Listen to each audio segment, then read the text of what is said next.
Yalla. Hello. Oh,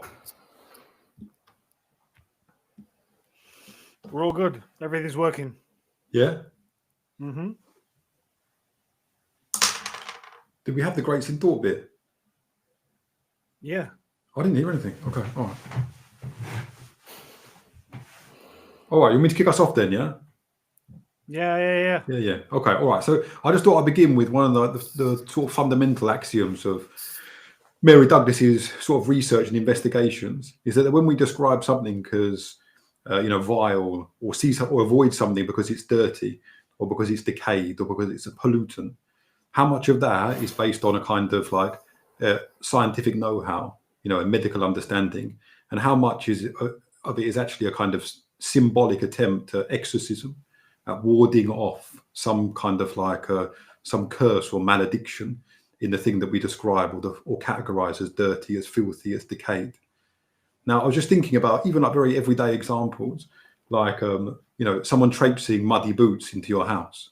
Okay, the kind of the agony or horror like that you experience in this moment has pretty much nothing to do with the cleanup job that you'll have to practice later. It has nothing to do with those extra hours of labor, getting down on your knees and scrubbing the hallway back to spotlessness again. It has the feeling is more one of like your soul having been bruised. It's one of like sort of like the home as a sacred space having been trampled on and desecrated. And also the person who's come in traipsing their muddy boots, announcing themselves as a kind of public menace, someone potentially uncontrollable, unpredictable, a sort of unreadable anomaly.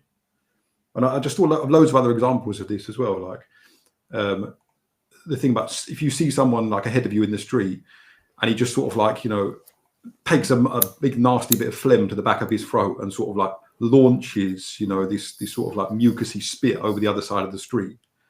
The way in which you like reel back in horror really has nothing to do with the potential of catching a disease from this person, not even at the sort of deep unconscious level, but more of this guy not being someone you want to share a world with. Of like, his behavior in that instance means that he cannot be relied upon to assume or adopt any of the kind of like, social attributes of courtesy, of civility, of, sort of like repartee, of politeness. He picks himself out as someone who's almost like refused the social contract. Refused the basic minimum of decency that allows you to get on and, possibly be comrades and friends with that person. And I just thought, like, in relation to those examples there, which I'm going to sort of put on the side for one moment and just put on hold, is in fact the role of example and illustrations in Mary Douglas's work in general. That the illustrations she gives, the examples she drops in, are almost like versions of filth, dirt, obscenity. In this one sense, that they are massively in excess of the system of her thinking. They're massively in excess of the theories that she employs in order to decipher them, to diagnose them, to break them down. And actually they conform to her own definition of, the obscene or dirt or the profane or whatever it is, like the sacred uncleanness as matter out of place. Okay. Now, there are many interesting moments, and I think deliberate ones, where a theoretical position contradicts, or deliberately subverts an example that she's given. Okay. One of those, like one of the kind of like best ones, the most jovial ones, comes right at the beginning, and it's taken from a Thomas Hardy novel, and you've got this shepherd who comes in, and the barman, called something like the maltster, like a beautiful name for a barman already. He shouts to the back, get the shepherd a clean drink.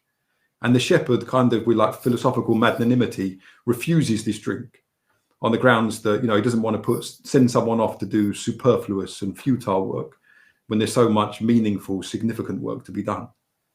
But I feel like that philosophical posturing is just a kind of decoy, an alibi, a moment of like pantomime modesty. And that really what the acceptance of dirt does there in that scenario, what the acceptance of the unclean glass does, is it kind of intensifies comradeship. Okay. So just as there are some cases of filth or decay or impoliteness or crudity or obscenity that mark someone out as a social pariah, a reprobate, someone to be avoided. Nonetheless, there are these other cases of ritual uncleanness, where to accept something dirty is to like surrender yourself to the community. Just like those kind of adolescent rituals where you cut your hand, and you press it against the cut hand of your friend, and you call yourselves blood brothers. These moments where my fluids mix with your fluids, my dirt mixes with your dirt, things that the harmful, things inside me mix with the harmful things inside you, they confirm solidarity. They sort of establish community. Or you might have the sort of almost like kind of farcical, ridiculous ritual of spitting on your hand and then shaking someone's hand, in a really important business deal. Or once upon a time, I got told that basically in France, it's quite interesting that the French mythologize, the ching, when you knock glasses with someone when you're about to drink with them. Anyway, the French mythologize a sort of genealogy or origin story for this idea of knocking glasses with someone. And they say that basically it ensures that I haven't poisoned you, because when I chink your glass, a little fragment of your beer or your wine will drop into my glass, So there's this idea that we are both drinking out of the same barrel, we're both eating from the same banquet, we've shared the same bread. And I think it's interesting to think of how often cleansing rituals or cleanliness or hypochondria in its more extreme pathological form separates people, sequesters people, marks a division between you and me. I remember one of my friends when I was younger, as a sort of a mark of superiority and almost like a gesture, kind of like an intimidatory, bullying gesture, used to make every friend that he invited around to his house wash their hands before they touched his PlayStation controllers. Yeah. He'd give you a packet of crisps, you'd be eating this packet of crisps. You'd have to go upstairs and wash your hands before you touch his controllers, but he was allowed to lather his controllers, with salt and vinegar residue. And I brought him up on this recently. He's actually a really lovely guy, really funny, a kind of a master jester figure, and he kind of completely denies it now. But and he had a special.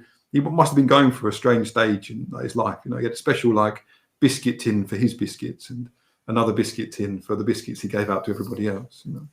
And this marked the kind of aristocratic hierarchy of his household, with him as baron, and everybody else as kind of beneficiaries and serfs and enjoying his patronage. And I was actually thinking as well, and maybe we'll come back to this when we look at Foucault, but sometimes friends kind of unconsciously, but with the kind of deep, brilliant symbolism, make themselves almost unreceivable to other friends. They act out, they behave in a way that's in its obscenity and its wildness, tests the limits of that friendship. And I think that is another form of solidarity that's been confirmed through a ritual pollution. How much filth are you willing to take from me? Not necessarily in the form of abuse. It might just be in the form of social embarrassment. There's a guy over there at the bar and he's an absolute git, and he's awful. Look at him grandstanding in front of that girl. I'm going to walk up and spit in his face, And are you going to walk out or are you going to stand there next to me? And there's some sense in which, okay, it's awful. You can't just go up to a stranger and spit in his face. That's kind of that's beyond probably even our the limits of our virtuosic and decency. But nonetheless, there's something in that moment which is meaningful. Yeah. It's we do hate this guy, so let's bring it out into public, into the open together and see how much of that hatred we can assume responsibility for, that we can sort of acknowledge and own up to. And there's another a really beautiful example of this from in the religious context, from Mary, again, really early on in the Mary Douglas book, where she talks about Catherine of Siena being appalled at the extent to which she was appalled at the wounds of the soldiers or the sick that she was nursing and tending to, and to try and overcome her aversion. got a bowl of the pus that she drained from those wounds and sort of downed it in one. And I think again that voluntary intake of pollution brings her closer to her God. It's like this deliberate act of pollution is a way of overcoming sacrilege. Okay, and I thought like there seems to me to be a relationship between this and the George III thing that we were talking about before. Okay, and it's a quite complex relation.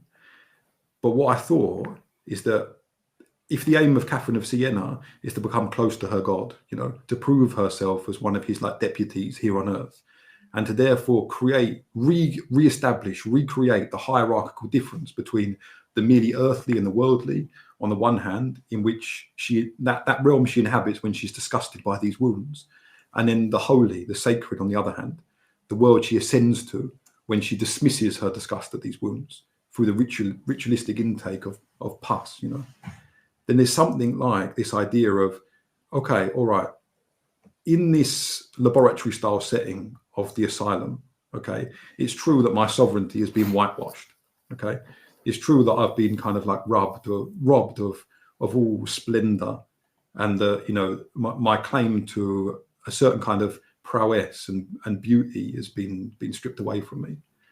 Nonetheless, by inverting its paradigm, by covering myself in shit, by a kind of ritual profanation of the self that you've taken control of here, I can somehow escape back into my old sovereignty again. I do think it fails in the end, but there's some symbolic similarity between the two instances of deliberate self-profanation, of deliberate mortification. And I'm not going to talk much longer, but I just wanted to say that it occurred to me, because we've been riffing on Puritanism, like throughout all of these seminars, something that is kind of established, inaugurated, and at least comes to sort of prominence and starts to, it's sort of tentacular infiltration of everyday life around about the 16th, 17th century. It's interesting that these ritual acts of uncleanliness are kind of like anti-puritanical, okay? They relate to ceremony, to like the Catholic splendor, to if you think about what does like Puritanism reject, well, it rejects ritual. It rejects the idea that the Eucharist can both be this sort of bland wafer and also stand for the body of Christ. Okay, for the Puritan, in a weird way, is kind of like so fanatical about, so fanatically, anti-ritualistic, that he'd even see, pus as merely pus. It's not this secret backdoor into heaven. Shit like that's coated all over your body cannot be symbolic. It's just shit, and therefore you scrub it off. You take him up to the baths, you get the hose on him, and you bring him back down into the sort of like ordinary, natural state of cleanliness again. I don't know how to work that out right now, but it's just interesting that you have these ideas that are these rituals that are supposed to purify, but they are themselves not puritanical rituals. Rituals that are supposed to cleanse, but they are not themselves hypochondriac in their kind of like mood and animus. All right, that's enough for now. I've got loads of other stuff, but I'll just drop it in, as and when. Well, I mean, yeah. There's like so much to respond to there. So I'll just get through these things quite quickly. I think firstly, it's always important to, when we're reading in the way that we're reading, and I hate being the kind of boring humdrum scholar. But Mary Douglas was an anthropologist, and she was writing this book at a particular moment. Now, her kind of place in anthropology, and anthropology as such as a discipline, it's a very interesting discipline, because in a certain sense it's like a master discipline, in as much as despite the pretense of science to like objectivity, or it's still a human practice. And the time when she was writing, kind of like I mentioned in a previous seminar, to cast doubt on science or medicine, so what Foucault said about the psychiatric hospital would have been kind of insurrectionary, irreceivable, would have been treated, like dirt, disgraceful, disgusting, how dare you. Now, anthropology has always rejected science's pretenses to objectivity, and it does so precisely kind of in and through its methodology, and what it takes as its object, which is also what distinguishes it from sociology and makes it far, far more valuable. Because it really looks to the concrete, to the real in all of its messiness and complexity, and it tries as much as it can not to take things for granted. So that'll lead into the second thing, but just it's to remember that you'll kind of notice in the beginning that she very much situates herself within not just the discipline of anthropology, but within this subdiscipline of anthropology called the anthropology of religion. Now, we already enter into dangerous territory there, in as much as the very notion that religion is this kind of optional thing to which you can give assent, that it has a status that's independent objectively of life as such. Well, certainly like my work on MBA Guarani cosmology, there are all sorts of things that just dissolve that difference. And actually, it's a point that I was going to make but didn't when I hosted George Monbayo at Wadham College, and I hosted him for the launch of his book Rewilding, which has now become this huge international thing. But the first presentation of that book, its launch was at Wadham, and I was the host.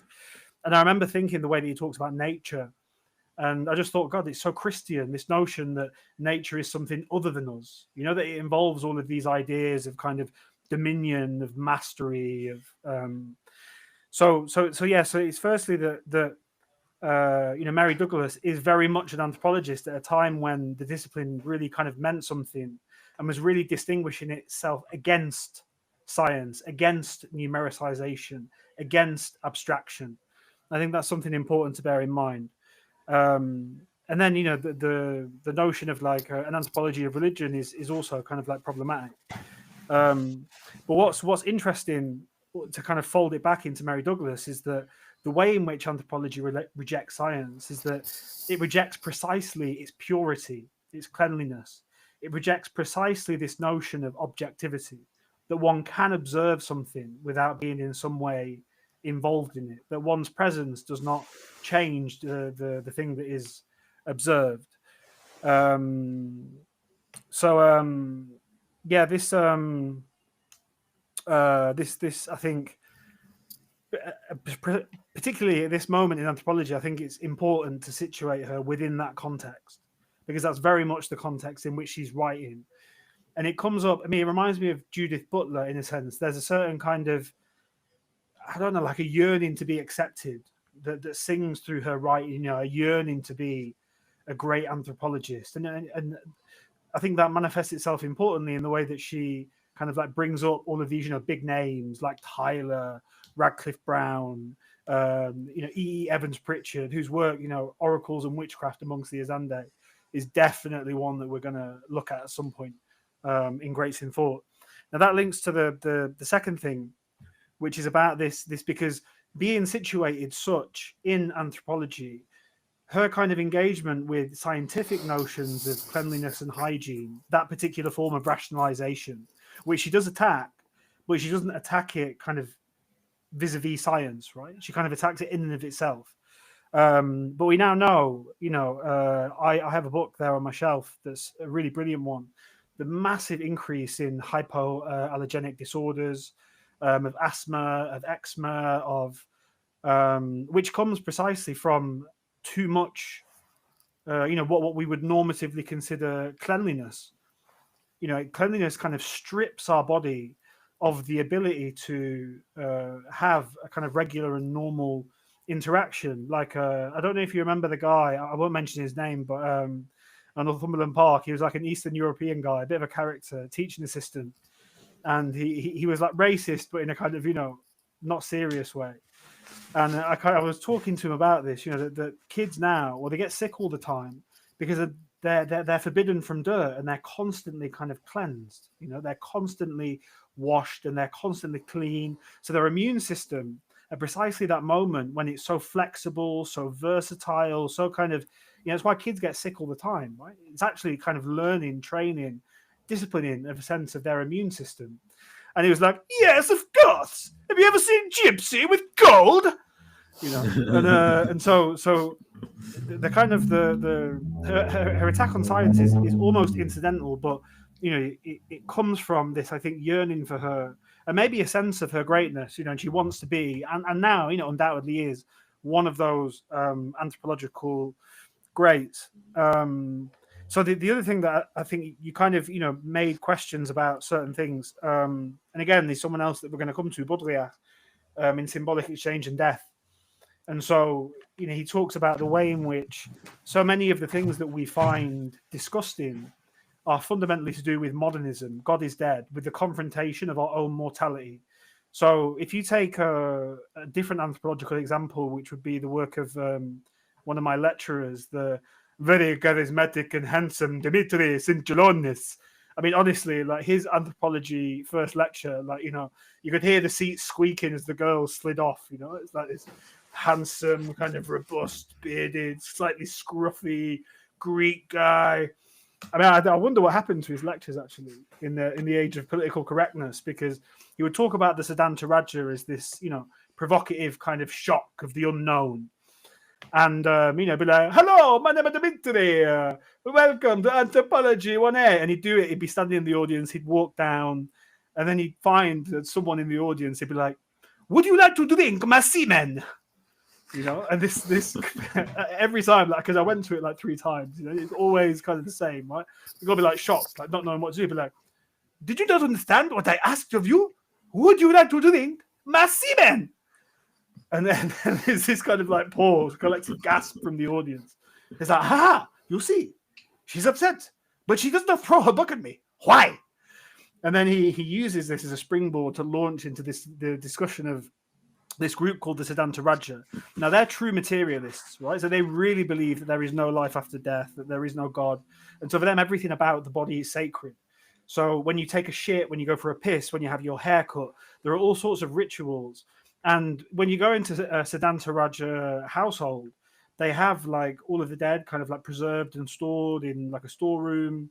And especially if it was like, an important figure, a charismatic figure, say, like an old woman who had a particular chair, she'll be there kind of, like petrified, in the technical sense, in her favorite chair,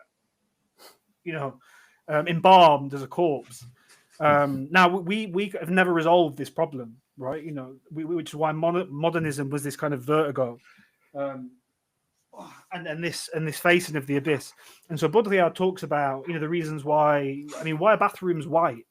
That's like the worst color ever for a bathroom, right? Because it's going to get blood and shit in it, And Baudrillard talks about it as a kind of invocation of the fact of our mortality. And so these things that disgust us, like blood, like shit, like hair, they all signify in some way the passing of time and the inevitability and the true fact of our mortality that we can't stand up to. Contradictions, like they are just awry. And I was glad that you picked up on the shepherd in the bar, because I picked up on that as well. And I think precisely in her attempt to be this great figure, to be this great anthropologist, there is a kind of over systematization. It becomes too schematic. And I think actually in contradistinction to Foucault, who is kind of all over the place and tentative, but nevertheless, like the richness of Foucault is far in excess of the richness of Mary Douglas, as we'll go to see, as is the richness of Baudrillard. But I think, in the shepherd example, there is something kind of going on there. And that links to, what you were saying about kind of communion, and, the way in which transgression, dirt, spit, blood, the union of these things, in kind of Trump. I could almost imagine, Trump, getting the deal on Ukraine with the president of Ukraine, being like, all right, it's a deal, and slapping his hand, in some kind of like media moment, the way that he is this like parodic kind of figure, Yeah, but embodying in this media moment. He wouldn't allow the other person to spit on their hand, though. Patrick, like I can't hear you. You've gone silent. He wouldn't allow the other person to spit on their hand. Patrick, you've gone completely silent. Yeah. Can you hear him, Jakob? I could before, but not now. Now can you hear me? Yeah, wait, now, shit, now, to do with me. yeah, now I can hear you well. All right, good. And you? What could that be? Just fed up with me. You put me on silent. Everything's working fine. I hear you well, then. All right. But I can't. We'll just chat over here in this corner, shall we? Yeah. Okay. Well, what I'll do is I'll just finish off, and then I'll let you two talk and try and work out what's going on, because I can't hear you for some reason. So I might have to. Yeah, I don't know. Anyway, so acts of communion. Let me leave for a second and come back, and then let's see if it's resolved itself. All right. Oh, mate, I've got something actually fun. Like, should we just leave him out of this fun thing that I was going to save till later? Hey, this is here's a letter. Oh, what? There are a couple of good ones, but this one's probably the shortest. Like, so I can. But we were talking before about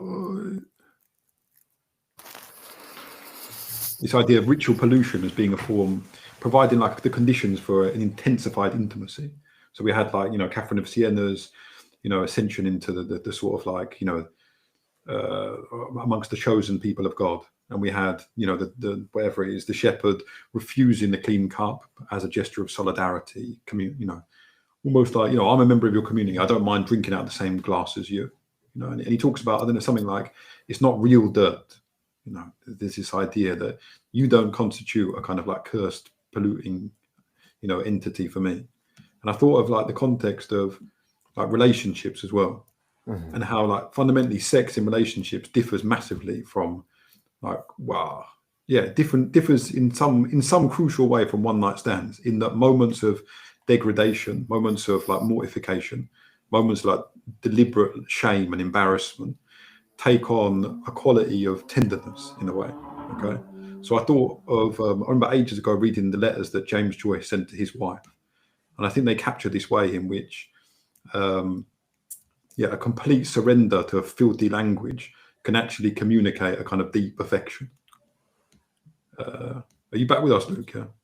Yeah. Can you hear me? Yeah, it's working now. I don't know. Oh, here it is. So it's to Nora, 20th of December, 1909, 44 Fontenoy Street, Dublin. My sweet, naughty girl. Got your hot letter. I got your hot letter tonight, and I've been trying to picture you frigging your cunt in the closet. How do you do it? Do you stand against the wall with your hand tickling up under your clothes? Or do you squat down on the hole with your skirts up and your hand hard at work in through the slit of your drawers? Does it give you the horn now to shit? I wonder how you can do it. Do you come in the act of shitting, or do you frig yourself off first and then shit? It must be a fearfully lecherous thing to see a girl with her clothes up frigging furiously at her cunt, and to see her pretty white drawers pulled open behind and her bum sticking out and a fat brown thing stuck halfway out of her hole. You say you will shit your drawers. You say you will shit your drawers, dear, and let me fuck you then. I would like to hear you shit them, dear, first and then fuck you. Some night when we are somewhere in the dark and talking dirty and you feel your shite ready to fall, put your arms around my neck in shame and shit it down softly. The sound will madden me. And when I pull up your dress, No use continuing. You can guess why. The cinematograph opened today. I leave for Trieste on Sunday, the 2nd of January. I hope you have done what I said about the kitchen, linoleum, an armchair, and curtains. And then it goes on. Anyway, I just thought like there's something also like the reading. Oh, the sweet passion. Yalla. Yeah. Shit, where have you guys gone? Cello in the club.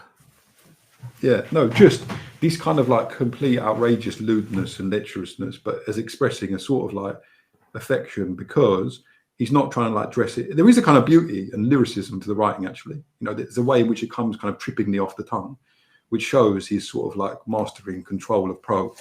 But nonetheless, there's nothing florid about it, you know. Joyce was like kind of massive show off, and so like it's hard, and he was like known for his displays of arrogance and like his, you know, him like singing little like ditties to, you know, prostitutes and virgins in the bars, you know, and being like a naughty boy in that sense. So there's something kind of like beautiful about this unadorned lechery, you know, almost like to say, you know, this is the little part of myself that I keep for you. And I thought of, I don't want to go too far down the route of crudeness, but I just thought of this idea of, okay, so she drink, you know, Catherine of Siena drinks pus, all right, but there's also this idea of, you know, cum as something ambiguous between filth and nectar, you know. It's this idea that like there is a certain sense, there's a certain weird reversibility of the man coming on the woman, which can be interpreted either as an act of like disgracing her or humiliating her, or her accepting some kind of like mortification or profanation, and also him sort of sacrificing something on the altar of this woman, shedding something of his like seed, giving up some energy, some like quantity of energy, and laying it at her feet like a kind of bouquet or moment, or like a what do you call it when you like you put down something to prove your devotion. And I just thought that part of what Mary Douglas is trying to do is trying to in some way re-evoke the relationship in primitive cultures that you see between, you know, the unclean and the sacred, you know, that's somehow like clumsily managed by this term taboo. And I do think that we see it reappear again and again in our own society, and like karma is one of them. Like, just think about the way in which like karma is often metaphorized and allegorized as a kind of supreme sustenance. That's why it deserves the title nectar, you know. That's why like women will often say, God, I'm so thirsty, meaning like, you know, I want to suck you off. There's this idea of like this, it's a kind of, it quenches a deep thirst, a thirst of the soul. Yeah, this I genuinely believe this. Yeah. But at the same time, it's something else. We need Trips Creek up in this club. No, okay, let me try and save us then. Yeah, and I'm saying that all of these terms that are ambiguous between naming the unclean and naming the sacred are, as actually Luke demonstrated a second ago, massively reversible. Like the word germ, for example. First of all, germ has no reference whatsoever. Okay, like it just doesn't refer to anything. Right? When people say, "Oh, you know, you got germs on your hand," it doesn't mean anything. Like, because of course you got germs on your hand. If we didn't have germs, we'd be dead. Right? It doesn't denote any actual verifiable substance. Okay, and it's the same with dirt and filth. Like, what the hell is dirt and filth? Some people scrub their hands endlessly. Like, it's not just the marks that mud makes. You know, it's not just okay. I rubbed my hand along the, you know, the countertop and I got a bit of dust on it. No, filth and dirt, again, they don't have any obvious denotations. They don't have any obvious references. And that is what makes them kind of weirdly reversible as well. So as Luke was saying, germs are kind of like a life force. You know, you see like numbers of even like trash science, like that's you know, repackaged for the gossip columns is all about, oh God, the life-saving and like miracle working germs and microbes in our stomachs, you know. So they have this ability to go from being this demonized entity, this pariah, this thing that like, you know, is lethal for human beings and that we need to get rid of, like the sort of germ adverts of the 1990s, to being this miracle worker, this super substance, this panacea. And that seems to me to inhere within the logic of the word itself, you know, and actually a lot of words that are in that same category. like like dirt, filth, and so on. I made a list somewhere, but no, they will drop like marbles out of my head.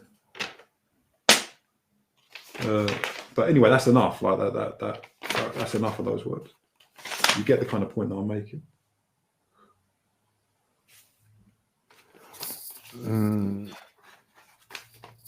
Are you doing the list, or otherwise I'll go? No. Just barge in later on. I'll say something. I don't know. I mean, I feel there's so many kind of topics. I mean, this text is kind of open in a strange way, where I feel the actual text is quite concrete, where she like goes through the anthropological history, and then she goes to the mosaic stuff and these things. And I felt I was like, I mean, maybe I'm just not super right now into anthropology, and also maybe anthropology from that time. But I think for me there was some other interesting things also in relation to Foucault and other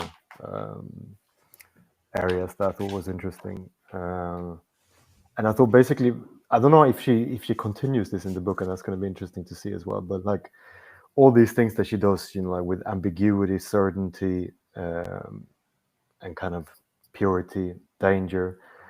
And it seems like, at least in this preface to the new Routledge edition, she goes on then to talk about like how ambiguity, like she thinks of it as possibly dangerous for like or creating like cognitive disorder, cognitive discomfort, social disorder even, and like how all of this is like a matter of categorizing the universe, right? This is kind of how she frames this whole thing. And then I don't know, like maybe we shouldn't go there, but for me it's like, how far away are we here from like for example, someone like Dirk Moses in terms of now with Israel, Holocaust studies, everything. I mean, he wrote this book in 21 called The Problems of Genocide, and I think the subtitle is Permanent Security in the Language of Transgression. And there's a lot of stuff that she kind of goes on to talk about that I think is not relevant. I mean, she doesn't put it that far. She concerns herself with dirt and these things, but it just made me kind of open that door for just a moment and think, okay, like, what is the danger here with the dirt, and what would it look like, to want full purity or permanent security? And like, how do we, like previously you were also kind of entering into territory where we could say, okay, is a dirty person also a scapegoat, for example? Or how do we make someone dirty, for example? Like in that sense. And I'm not sure if she goes into that in the book, but it's just something like also in relation to Foucault, I think, primarily, that I was like, okay, how are these things connected, and can we, what can we do with these things, basically? I mean, in regards to what you were saying about kind of like total security, genocide, and transgression. I don't know if you picked up on the Louis Theroux documentary recently. It was on the BBC. Oh, right, which is the settler woman, but no, I'm thinking specifically of the rabbi who, where he's the guy who like says that they can't film and they don't like journalists and all this kind of stuff, and they kind of like sing and dance on this what is almost like a kind of promenade or like the balcony of the frontier of a settlement, and he kind of classifies the Arabs as, he says that it's not just it's all of Lebanon, all of all of this biblical notion of like Judea and Samaria, and he talks of the kind of Arab population living there as camel riders, and it very much, I think the evocation of themes of like dirtiness and uncleanliness, they kind of like twofold and two-dimensioned in this context. Because on the one hand, they are characterized as dirty people, as kind of unclean, right? Per per a certain standpoint. But then on the other, they in and through their genocidal warfare. I mean, you know, I could almost like hear like there's like they, you know, blowing up for no reason other than to make life in Gaza unlivable and to kind of, you know, render inevitable the evacuation of the Palestinians and to, you know, to reclaim it as you know, as part of, well, I mean, it's in the founding charter of Lucid, right? You know, from the you know, from the Jordan River to the sea is you know, should be the land of the Jews and all this kind of thing. So it's like a kind of like a two-faced and double-pronged attack where on the one hand they chastise them precisely as, you know, dirty, filthy, unclean, as matter out of place, right? Insofar as, and this brings it back to, I think, Mary Douglas's broader point is that it is something that in some way disrupts the social order. So in this case, it's the divine truth of the fact that this is the land of the Jews. It's not the land of these dirty camel riders, you know. They need to be washed away. But then they, at the same time, engineer precisely conditions of, you know, filth, dirtiness, uncleanliness. So that's interesting. And then I think to link to Foucault and to the contradictions of which there are many, the problems of which there are many, I thought of almost like, and then it links also to what Patrick was saying about consecration.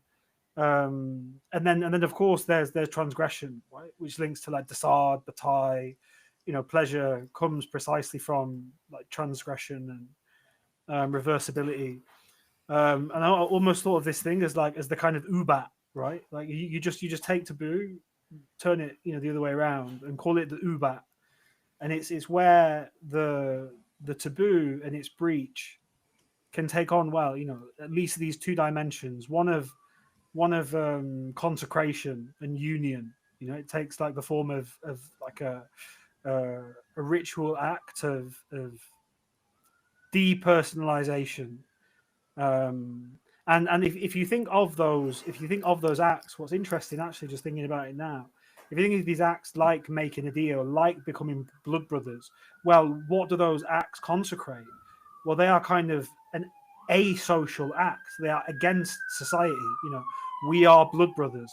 Now, precisely as I think, like Patrick mentioned, in a different kind of context or dimension, where, you know, he was talking about, you know, I'm going to do this, and will you still stand by me as my friend? Right?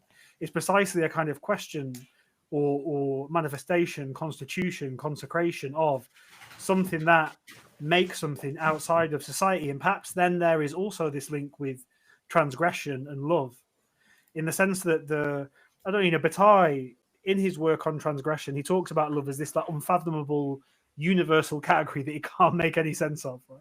It's kind of typical of like a, you know, alienated kind of, you know, 20th century French bourgeois. You know, like, you can imagine him seeing people in love, almost like Tolstoy does in Anna Karenina. You know, there's this magnificent scene where I think it's Uncle Levin or whatever he's called, which really the book is all about. You know, the story between Brodsky and Anna Karenina is just a sideshow. And I think Tolstoy kind of instantiates or manifests himself in this character called Uncle Levin. And Uncle Levin looks upon the kind of the love of these peasants, a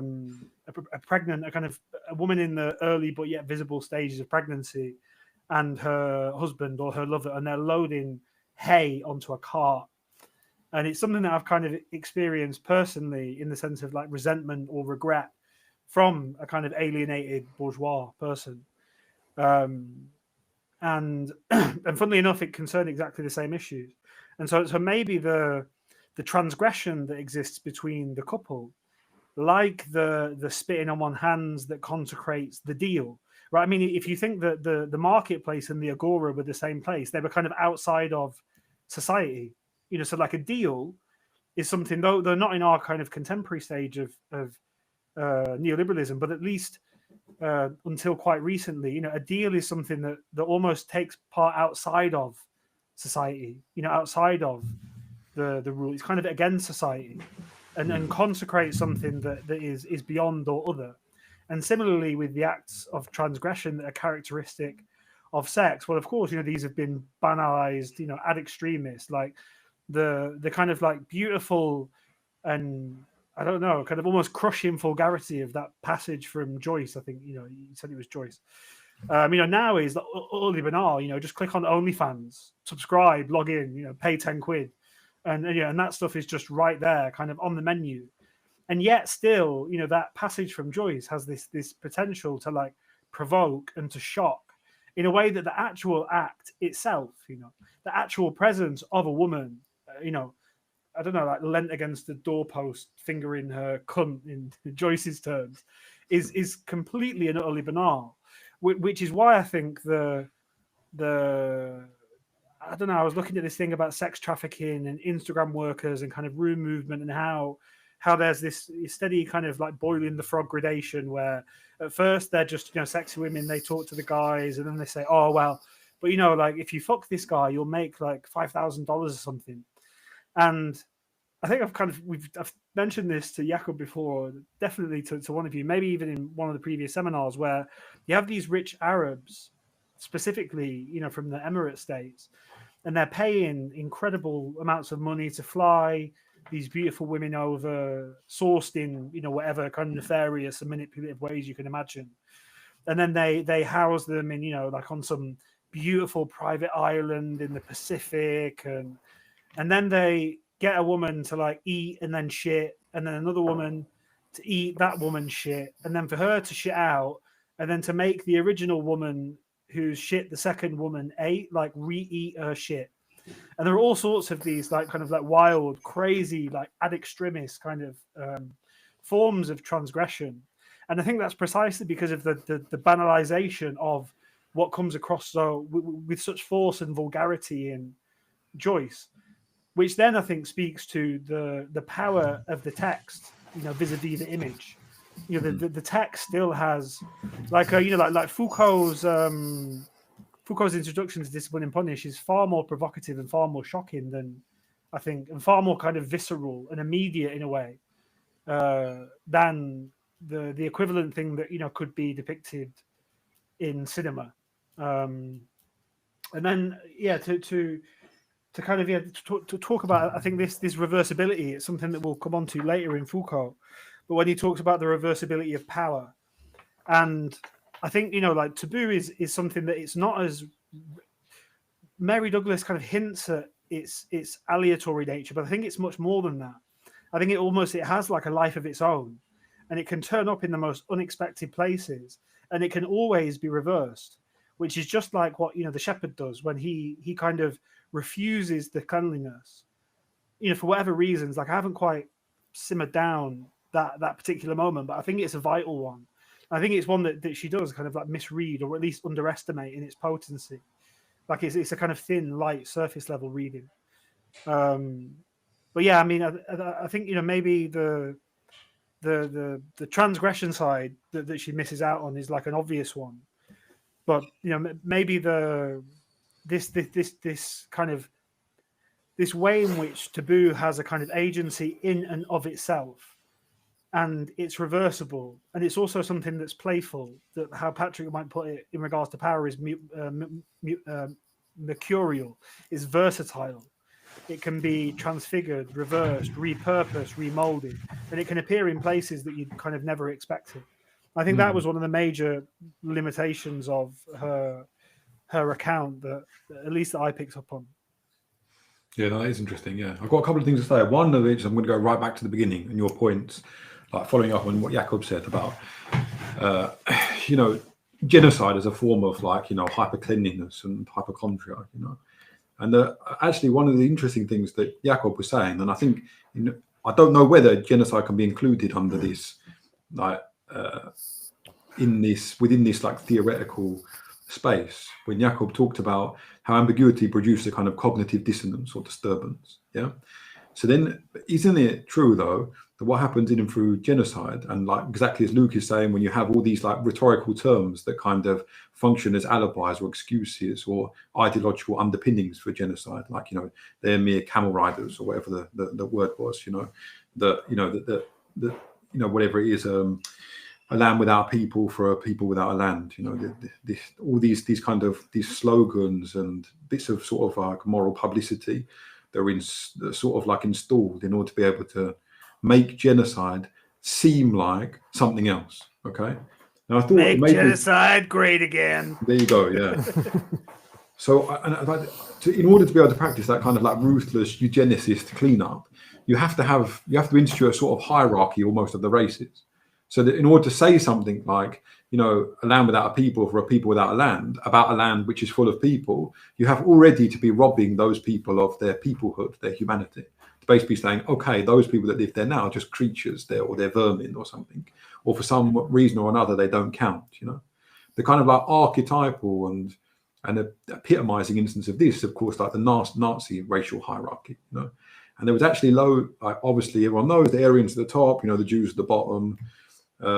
You know, actually weirdly Baroque as well. I don't know all the ins and outs, but it's like, you know, the Latins, they're next, you know, because they're not creative, but they can read books and they can, you know, work in the archives, and they're good librarians and stuff like that, you know. So it's actually kind of like, it had this weird element of recondite, like complexity and sophistication. But there were loads of other forces of propaganda and publicity at work, like, for example, the role of doctors. You know, there was a doctor present at every single trial, okay, in a court of law. There was also a doctor present and adjoined to all of the concentration camps and the gas chambers. And then you had the idea that like putting the Jews to death was not killing, but euthanasia. And you had like the little bits of adverts around the place that would depict Jews as forms of like creepy crawlies, you know, the abominations of the earth. You know, they would sometimes be spiders, or they would sometimes be kind of beetles, or other times they'd be rats and different sorts of parasites. And another favorite like image was the idea of a gangrened limb being chopped off, you know, so it doesn't infect the whole body. And all I wanted to say there is that, okay, all right, look, maybe you cannot simply like banish the idea that the human in front of you is a human, okay? But at some level, the cognitive dissonance is being exercised, it's being rejected, okay? So what I almost want to get back to is this moment where the cognitive dissonance is at its most intense, you know, kind of like bare, almost like, you know, unadulterated, unadorned cognitive dissonance. And I think I actually have in my back pocket, funny enough, one I made earlier, you know, this example actually recently from like an experience in a park, yeah? So we're at this little park, and it's kind of one of those places that are patrolled and really sort of in a weird way owned, requisitioned by the local bourgeoisie, because they have a kind of private school nearby. And the park itself has this kind of manicured cuteness, a bit like a back garden. And so the bourgeoisie do kind of like populate the area a bit like, you know, the barons, the sort of wives and, you know, and nieces of the barons, like, you know, enjoying the most luscious, luxurious part of the estate, which is kind of hilarious because the park itself is so shit and banal and like has nothing in it, and it's actually surrounded by council-owned houses and stuff. But nonetheless, you know, such is the way of the world. And so my kids, they were playing around, yeah, of course, like little sort of barbarians and savages, and they had these big sticks, okay, and they were playing this game with some of the kids from like this local bourgeois population. And I think like my little kid has like his top off and everything, and he had like this stick was about 3 times too big for him. And the other ones, they were just, but they were. What was interesting was the way in which they were playing with the bourgeois kids was fundamentally kind of like jovial, festive. You know, they were playing, and the little bourgeois kids were running away, but they were enjoying this moment when they were running away and hiding in the bushes. You know, and the sticks were never being used in an act of violence or in a threatening or menacing way. Now the parents, as always happens. And this is what I mean by cognitive dissonance. And this kind of like almost gets at like at the symbolic level, what Luke was talking about before about, you know, the halogens in the air, because another way of describing that at the symbolic level is like mood, vibe, atmosphere, you know, ambience. Yeah. So whilst the bourgeois mums were chatting away, talking about, you know, the gardener that didn't come and, you know, how long it took to dry their hair yesterday afternoon, you know, and about the chill they may or may not have, you know, they were kind of dimly aware that there was this disturbance, this anomaly that was starting to cast its shadow upon them. And it had to do, obviously the kids are playing nicely, it had to do with this idea of an image that they found unacceptable. You know, the hooliganism of this image of the guy with his top off and a stick. Yeah. So they started calling to their kids, and you're already like noticing and like their disgruntlement, saying, you know, come on now, don't play over there in the bushes, don't play too far away, and so on, but kind of still chatting with each other and not really putting in much of an effort.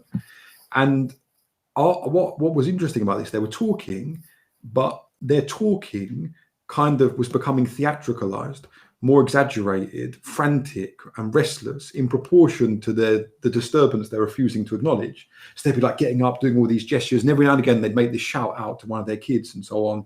And momentarily they banned them from playing for some absurd reason, like they had to eat their goûter, like it was snack, you know, or something. So it was, again, like never really acknowledged as a problem. Now, at one point, I wasn't here for this point, but, you know, one of their little kids fell over, and like the mum didn't see the incident and the dad didn't see the incident either. And immediately they ran up to Severin, yeah, and they shouted at her, well, merci, hein, merci, you know. This little kid just fallen over completely incidentally, like grazed his knee or something, was crying as kids usually do, like soliciting the attention and affection of their, you know, their parents, you know. But nonetheless, because of all this like boiling and smouldering tension, the parents, and the dad did it as well, went past, went, yeah, merci, hein, you know. And there was this moment of like rancor, like venom, and vitriol poured on like the parent who's supposed to be serving as culprit, you know, as you know, sort of like being responsible for this cognitive dissonance. Now, get to the end of the story.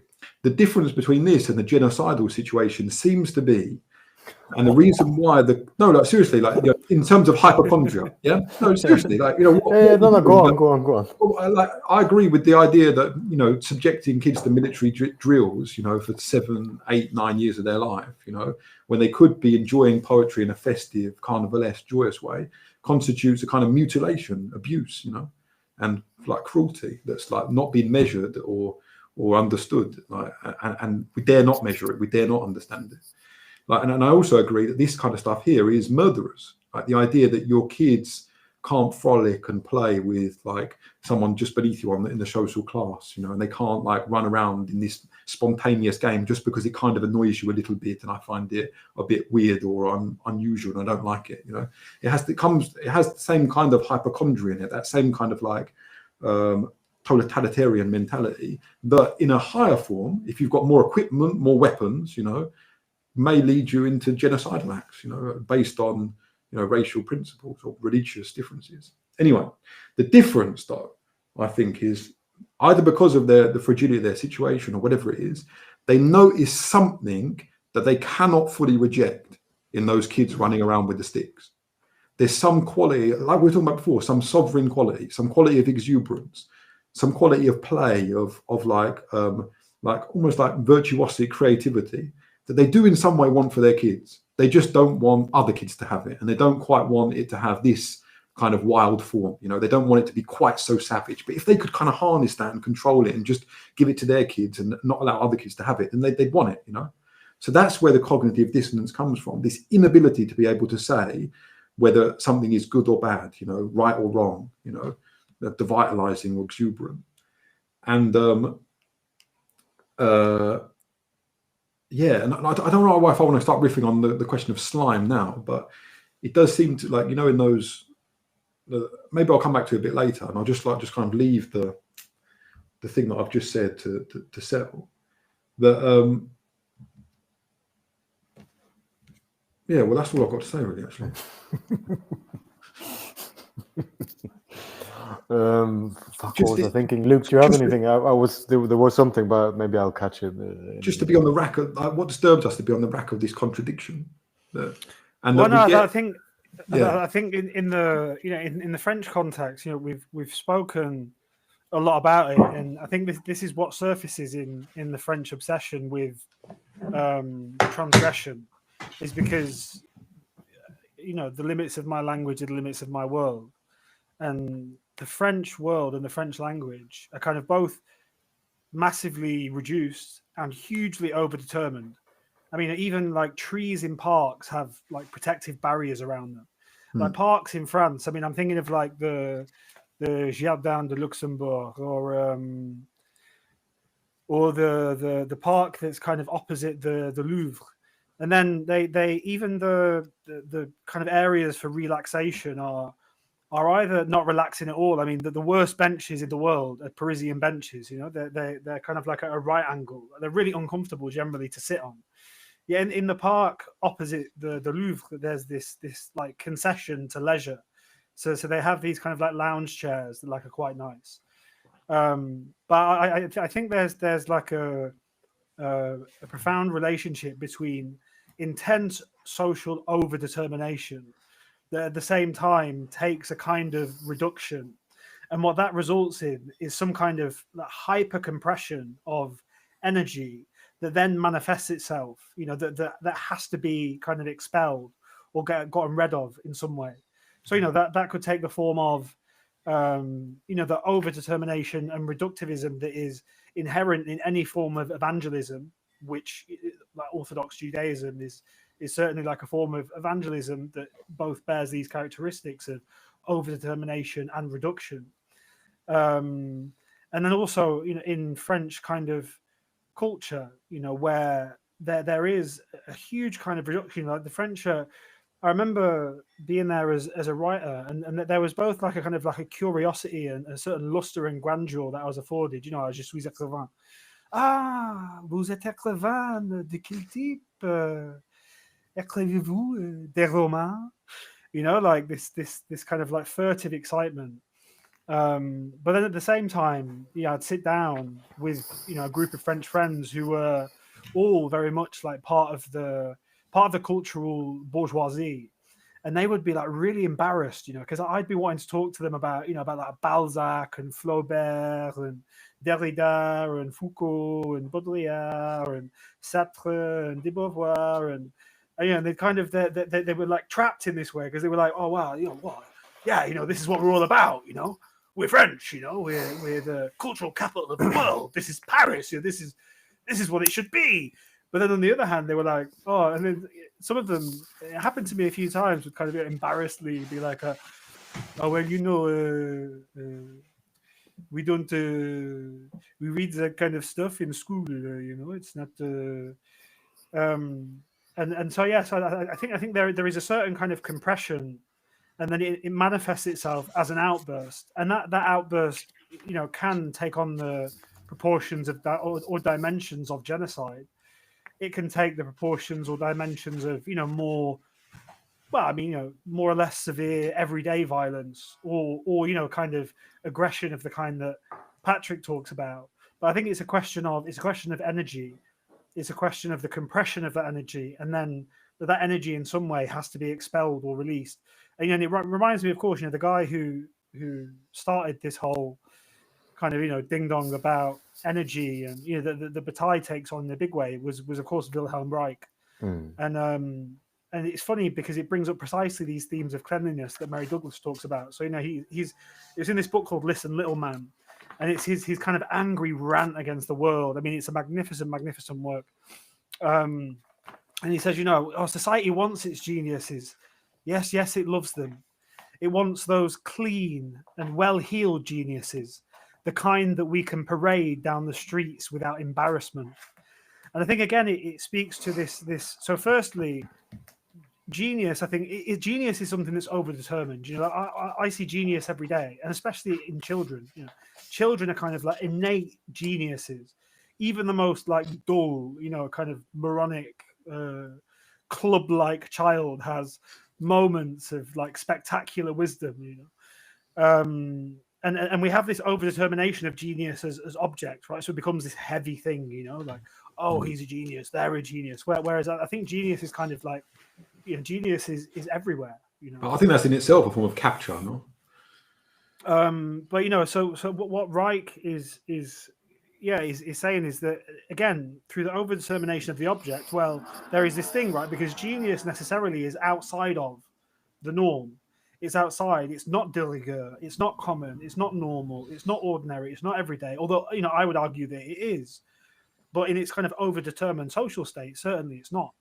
And so I think that genius then being overdetermined, carrying so much weight, and then every society is kind of more or less conscious of the need for genius to revitalize it, to rejuvenate it, to improve it, to move it along, you know.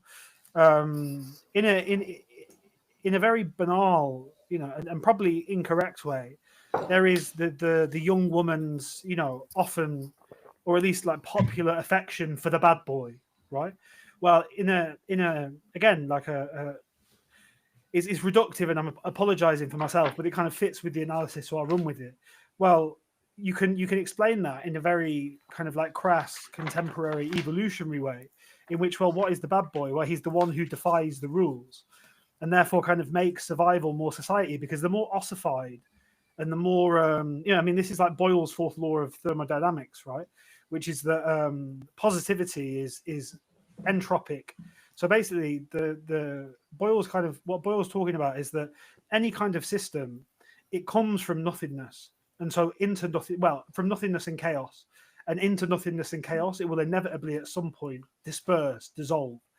Now that inevitability of everything that exists, everything to have some finality in dispersal, is called entropy, and positivity is entropic. So the more that you affirm something as it is, the less kind of nimble, flexible, adaptable it becomes. Like the way in which the dogs that are kind of pure breeds, they have all of these illnesses, all of these like hereditary diseases. And whereas negativity, criticism, is anti-entropic. So the more that a system can accept and integrate like negativity and refusal into itself, the less likely it is to kind of dissolve into entropy. And so I think it's kind of interesting, and like it slices through all these levels. This example of that Reich invokes in Listen Little Man, where yes, society wants its geniuses, but they must be clean. And so in a certain sense, it's like I don't know, like Patrick's riffed on this a lot before, where he talks about it's like the woman who wants the intellectual, and they want them in this specific kind of constrained and confined way, where they can wheel them out like a performing animal, and they can like perform their tricks, but then they can be like put back in their box. And I think that well, what's just interesting is that Reich precisely invokes this notion of cleanliness. And what this notion of cleanliness almost does is it allows society to have that thing that it knows it needs, but at the same time rejects, to rejuvenate itself, to move forward. Because the one constant is change, right? The great like irony and paradox of that. One cannot step in the same river twice. So we all have like an innate sense of this. Like a relationship, like it kind of, the moment that you try and preserve it as an aspect in a moment of, and that moment might be one of rapture or joy or, perfect symbiosis and exchange. Like Bataille says, the perfect love is the love that is returned perfectly. But the moment that you try and do that, it only hastens its inevitable collapse, because you are both changing and the world is both changing. And then all of the kind of complex interrelationships between all those dimensions of self, all those dimensions of relationship, and all those dimensions of the world itself, right, are all in constant flux. So the relationship is more likely to survive the more likely it can accept into itself negativity. And then, perhaps if you imagine it in the right way, what cleanliness does is it acts as a kind of like transfer or gate or lubricant, or kind of like a temporary insertion, such that society isn't threatened to its core or fundaments, but nonetheless has these kind of new ingredients with which it can rejuvenate and therefore transform itself. Mm-hmm. That's nice. Do you have something to say, Jakob? But you want? Do you have something to say? No, I'm thinking about because you phrased it earlier as kind of hypochondria, right? Like this oversensitivity, or Luke, you were talking about it in the sense of over determination, right?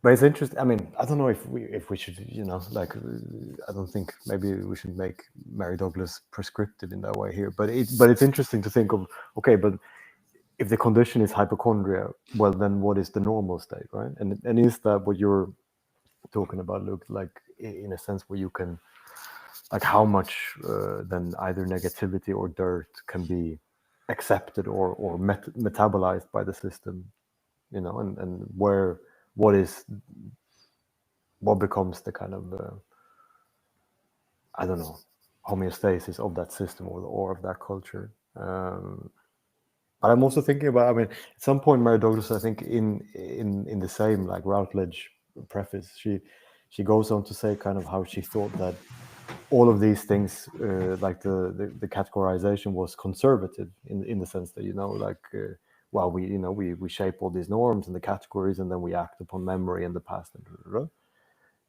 And then she says something about, well, you know, there was the 68 movement and all the radicalism. And I wished I had kind of pointed out that also the radicals are not immune to this, right? In the sense that there too, there is the categorization of what one should and what one ought to do and what is acceptable and all these things. And there would be a different kind of dirt, right? Or a different kind of scapegoating or whatever we talk about, or a different kind of ambiguity, and I don't know, it's just, it makes me think, like, is transgression the ultimate danger to purity in a sense? Or is also a kind of radicalism that all the time strives for transgression? You know, can we speak of the dirt in that as well, or in Reich, for example? I mean, is Reich also just categorizing in, you know, in his way, basically? Or do you get what I mean? Like, because it ultimately it seems like what Mary Douglas does is that she says, okay, basically every type of social categories or way of categorizing the universe ends up having these kind of which is also weird, that why is it in this dichotomy, like purity, danger, dirt, cleanliness? That also, I mean, I don't know if you could speak to that, Luke, about, because it also does seem a bit like, is she also inventing a kind of polarity here that a lot of culture doesn't have? Like, it also makes me think of, like, when you were saying also with microbiomes and all this kind of stuff, like cosmologically, there must be many cultures where you don't have this distinction, right? Where, of course, you know, like the dirty stuff is necessary for some things, and we can't really point it out as dirt because all matter is where it should be. Kind of, there is no such thing as out of place, or I mean, maybe there are only few occasions of being out of place. I don't know. But I think you get what I mean? I agree with you. This thing, like, which is about, you know, to what extent certain countercultures or, like, you know, anarchic subcultures nonetheless practice something that seems motivated by hypochondria, by kind of hyper cleansiness, and often this does take the form of, as you put it, a kind of compulsive transgression. You know, almost like an obligatory fanatical transgressiveness. Now, the only way in which I'd kind of like push back against you a little bit is to say that, to me, what happens is what they do is they create an arena in which they simulate transgression, okay?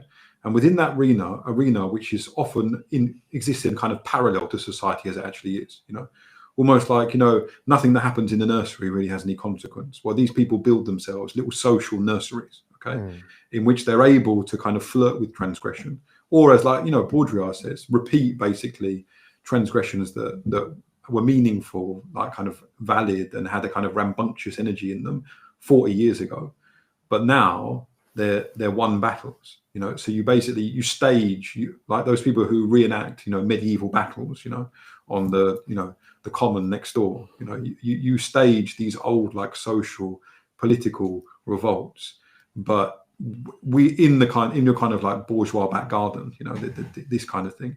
And actually you see many of these places where they're still fighting, they're still sort of sponsoring, advocating really like extinct forms of feminism or irrelevant forms of feminism, you know. And these people, although they can be extremely kind of militant, dictatorial in the park when they're arguing, they're like middle class people, but just more tyrannical, really, you know. And the other thing I want to say, like, so that's one point. The other thing I want to say is that the weird way in which people who existed within a subculture, a kind of like fake bohemian subculture in like their 20s, seem to be very easily able to make this transition into becoming a sort of, you know, totalitarian mum or a totalitarian dad, you know.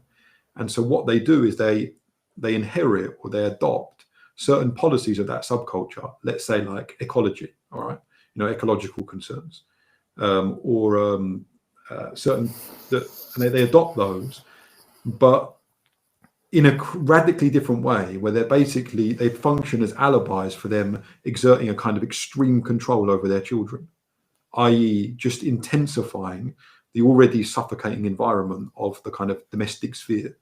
The kind of, if you think about the portable domestic sphere, which basically, means that kind of like family atmosphere, that force field of family life that people kind of carry from the house to the park, to the school with them, but nonetheless they remain as this kind of like, quite intense, intervoluted, like suffocated family unit.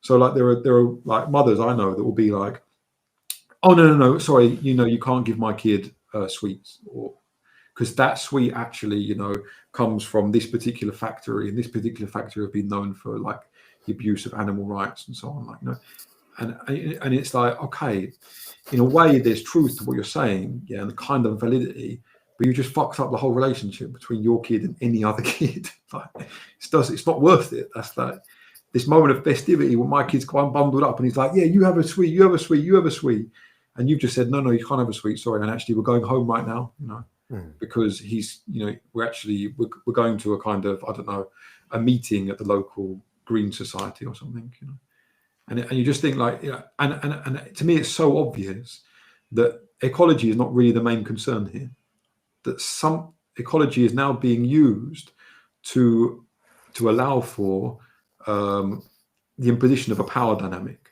which puts like the mother or father at the top of this hierarchy as like almost like sole god in the child's life. And that happens like loads and loads and loads in these schools, to the extent that one time I got on the train with one of these ladies, and my kid saw her kid and they kind of smiled at each other, and she sat between my kid and her kid and turned the other way.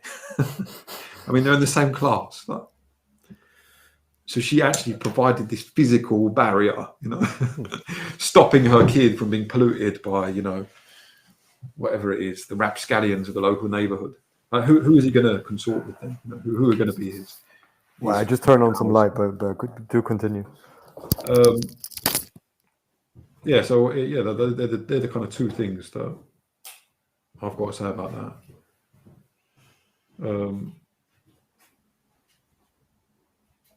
Yeah, I mean, I'll wait for Mr. Shield to return. Yeah, do that. Jakob, you. Oh yeah, sorry, shit. Actually, I've got one tiny thing to add. This idea of there is something beautiful about the kind of cannibal person, this person who wants to imbibe all experiences, who would like, and I think like that, okay, I've got two things to say. One is like it's an aspiration of my own to be able to take, imbibe, digest, metabolize anything that's thrown my way. That's what I want. That's what I want to be, and that doesn't involve like not being able to criticize things or like reject them or laugh them off or scorn people. But it just involves never like turning away, never running off, never ducking out, never being, as Milton says, I cannot praise a fugitive and cloistered virtue, one that never sallies out to meet his adversary. And this is kind of like, and I think that in fact it's fundamental to human life to be this kind of cannibal person, right? And that even the most like degraded, like cowardly, hypochondriac middle class people still have to have their little feasts of dirt and otherness somewhere, which is why you often get accompanying this like hypochondriac mentality gossip as the kind of debased form of discourse. Yeah, you have the sanitized, dull, like hygienic discourse of, oh, hello, how are you? Oh, how long did it take you to wash your hair? And, oh, God, there are loads of holidays this term, aren't they? It's very difficult for us to juggle work and children duties. But then you've got this other thing of, did you hear, she cheated on her husband with like some random guy, yeah, some like 23-year-old, did you hear that? This kind of like gobbling up of gossip. And it's like, it is like otherness to the people that are starved of alterity, It is this moment. It's like the guys who fast all day long and like pig out, at nightfall. So there's this. It's like we can't deny ourselves these fruits you know, that kind of bounty. All right. I think, you know, to bring it back to Mary Douglas and Foucault, and then it's something that I was thinking about earlier, and this inversion that I'd like to introduce, you know, of the ubat, right? So of the way in which one can imagine taboo as much more flexible, much more aleatory, that can, you know, emerge in all sorts of strange places. And it's something I noticed straight away reading the preface was, on the one hand, there is this sense, because she talks about the operation of taboo as spontaneous, right? So there is this sense in which there's kind of an independence to taboo. So she feels this, but then on the other hand, she says kind of very directly that, well, taboo is in the hand of the, you know, the leaders of society, or, you know, the rulers of society, and what is taboo and serves their interests today to, you know, like galvanize a particular form of like extraction or a particular form of marriage or lineage might not be taboo tomorrow. Yeah. And I think she's trapped in a huge contradiction there, and also loses a lot. And I think a really interesting and obvious way to look at it in the now, in the present moment, is what's happened with the trans movement. Because the way, so, you know, I was kind of really against this dogmatism that has come to characterize, at least because of the way in which the movement has been dominated in its public face by the most extreme voices, and they've cast like a kind of shadow of fear across like a whole group of people. And I think that there's something quite disgusting, in fact, about the way is, you know, but like when someone says as a, you know, as if you're representative, and then they talk about the trans community as if it's this thing, you know, that's not comprised of, in fact, all sorts of different individuals who have all sorts of, you know, complex lives, and they end up being kind of shoehorned into this category. And then these people not only shoehorn them into this category, they then rob them of their voice and claim the ability to speak for them. But this is what I mean about the way that taboo can kind of, you know, it isn't something that's in control of the taste, the tastemakers or the rulers or the masters of opinion. In fact, it's something that can be picked up upon by precisely a subaltern group. So, like, for a long time, you know, this whole like trans women are women, you know, this like kind of commandment from, you know, delivered from God via Moses. It was unspeakable to say, you know, anything against this notion. And you know, the social consequences of it were very severe, like banishment, exile, vitriol, abuse, shame. And they really fucking went to town in how they operationalized and rendered, therefore, taboo anything to the contrary. Now, what happened then is that and again, it comes to this point of like over-determination and energy. So, of course, just the very fact of the statement linguistically and logically, trans women are women. Well, if they were, then you wouldn't need to have the kind of like descriptor, right? It should just be women are women, men are men, you know. Even that is so reductive, you know, in and of itself. And then there's, of course, the way that this manifests itself ironically, in that a lot of these people who, not all, but, you know, a significant enough proportion for you to be able to say so. A lot of the people who, you know, are very like trans women are women, they take a kind of caricature and cartoon of femininity that a lot of women themselves reject. You know, so their representation of woman is a certain, cartoonish. You know, they wear stockings and heels and short skirts and makeup, and, you know, they have like this very particular ideal of beauty. But just recently, now that so there was this, and it was funny again. It's like the reversibility, which is what Foucault's point is, and also the kind of aleatory nature that it can pop up in all sorts of strange scenarios in different contexts with different subjects, targets, purposes, strategies, objectives. So like the Telegraph for a long time, the Tory graph, or, you know, as I like to put it, the Daily Mail for people who are too ashamed to admit that they read the Daily Mail, because it very much takes up the same themes, the same kind of like I don't know, Patrick could have a better word for this, but the same kind of like linguistic field as the Daily Mail, in the way that it talks about like migrants, asylum seekers, the way that it positions itself vis-a-vis issues. I mean, it is just the Daily Mail for people who are too embarrassed to admit that they read the Daily Mail and kind of share those views, cast a certain like luster. Anyway, so they were, for a long time, they held this position against the Supreme Court. And their position was that the Supreme Court, it undermines parliamentary sovereignty. And therefore, it is this kind of offence to Britishness, offence to British values. It's a disgrace. It should be abolished. And then the moment that the Supreme Court rules that woman is biological, and this has all sorts of huge repercussions.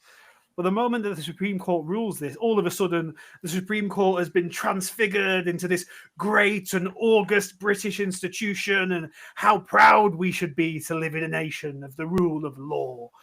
And then all of a sudden, but then because of the overdetermination and the compression, the backlash against people who consider themselves to be in whatever way trans, without necessarily them being part of some community with these people who, as a trans person, rob them of their voice and kind of dictate the realms of speech for them. Well, all of a sudden, this backlash has been so virulent, and it's really sad because precisely in and through the hubris. And I think you see, and again, it's this kind of like, it's the hubris of Israel that has took them to the point of genocide, right? Like, I don't think that they went into that war intending for it to become a genocide. It became one because of the lack of pushback, because of the lack of kind of, resistance from the international community. And so out of hubris, all of this rage and hate was just kind of, allowed to like spill out. And now a similar thing is happening to, people who might call themselves trans, because now that this Supreme Court ruling has been made, well, the taboo has been lifted. And in lifting it, all of this resentment, rancor, anger, distaste, disgust that was felt. And there was, of course, not just harbored, but festered within kind of like enclaves, but that also was magnified precisely in and through its suppression. Well, now that kind of like doubles back, like Foucault calls it the boomerang effect in a slightly different context. So that now comes back. And I mean, God, I would hate to be a trans person right now, because really, the anger that's being unleashed upon them and the way in which that anger and virulence is legitimated by this ruling is quite something to see. And anyway, I think it completely fucks up what, Mary Douglas is talking about taboo. So, firstly, there was something that was transgressive, right? Transgressive, the trans person, it shares the same root. So there was something that was, in a sense, taboo.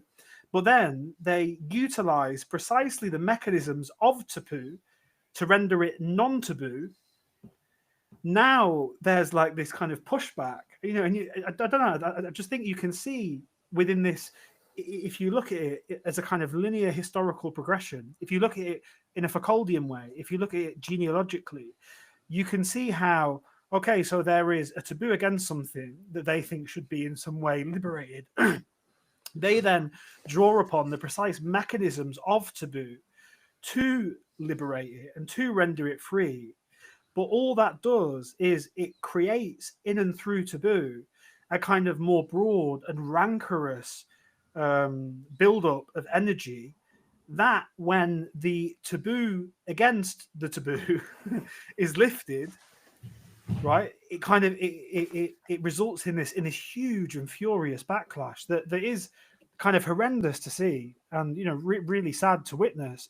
But sow and thou shalt reap. In a certain sense, like it was obvious to me 14 years ago that acting in such a kind of puritanical, dogmatic way, drawing upon these mechanisms of exile, banishment, shame, vilification, like people like lost their jobs, lost their careers, lost family, lost family members, were kind of like dismembered, disfigured, and now that's all like just like crashing back on them in what is just a huge fucking mess now. And now the taboo has re-emerged, but now it's back in the, actually what is taboo is for a bloke in a frock to go into a woman's bathroom, right? As the Daily Mail or the Sun might put it. So I think like and I think that's what's good about anthropology in the way in which I was taught it, which was method first, is that, you know, Mary Douglas is very much right of the, you know, she's trying to install herself, right, as one of the great like theoretical anthropologists, and she certainly has done. And her work is, you know, provocative and insurrectionary to what we started the discussion with vis-a-vis the relationship between cleanliness and hygiene. Well, actually, cleanliness and hygiene result in all sorts of maladies, afflictions, hypoallergenic disorders, depressed or, you know, malfunctioning immune systems. They cause all sorts of social harms. And so, of course, to be confronted with Mary Douglas for the first time as someone who has this like absolute kind of union, you know, not even a linkage. There's a coterminosity between cleanliness, hygiene, and good health. And then for that, you know, and then to confront Mary Douglas and be like, oh, what the fuck? Like, actually, our notions of dirt might be kind of socially and culturally determined and have nothing at all to do with science. Well, that's quite overwhelming. But if you take the kind of method anthropological perspective, if you look to the ground, you know, you know, as like Husserl would put it, to the things themselves, I think within the complexity and how taboo moves, how it's taken upon by different people at different moments, and how that results, both draws upon and results in overdetermination, condensation, and then explosion in all sorts of different ways. I think, you know, that's an interesting way to kind of like slice through like all of these different issues by actually, you know, considering something that's very, very current, very contemporary, and very of the present moment. Can we run that thing just one more round, because I think there's something really interesting there. I'm just going to read it, if that's all right, and then we can just run it one more time. Well, let me see, where is it? One sec.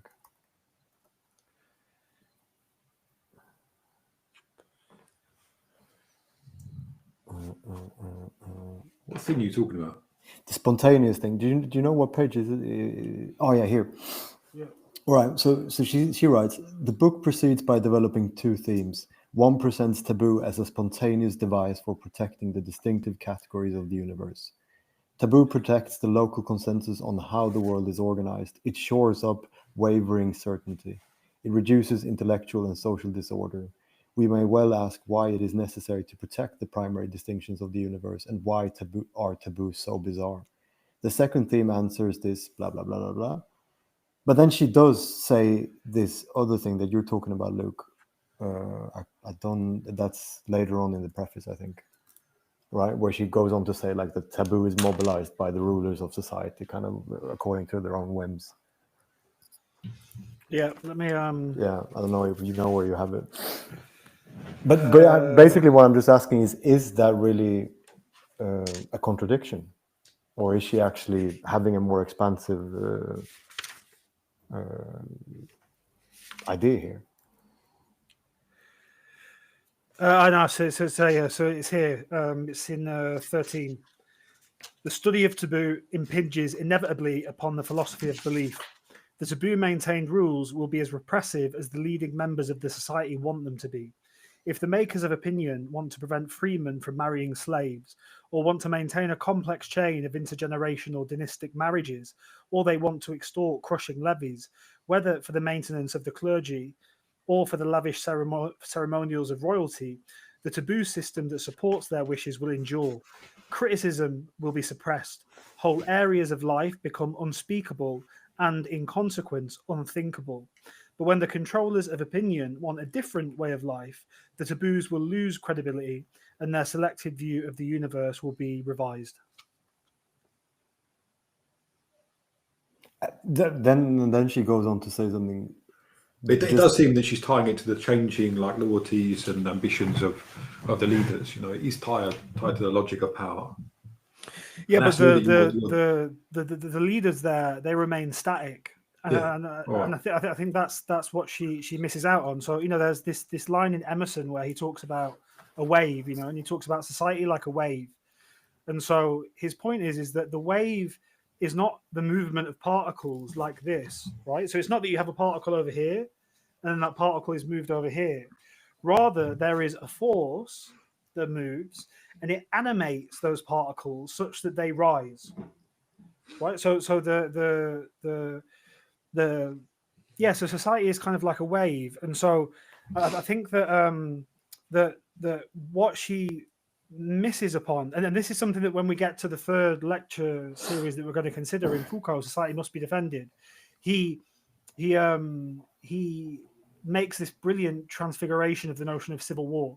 So civil war is understood as this, notion of like, which is kind of what we, I mean, it was cinematically depicted quite recently in that, American film that was shit in the end, but where you have these different groups of society that are kind of fighting against each other for control.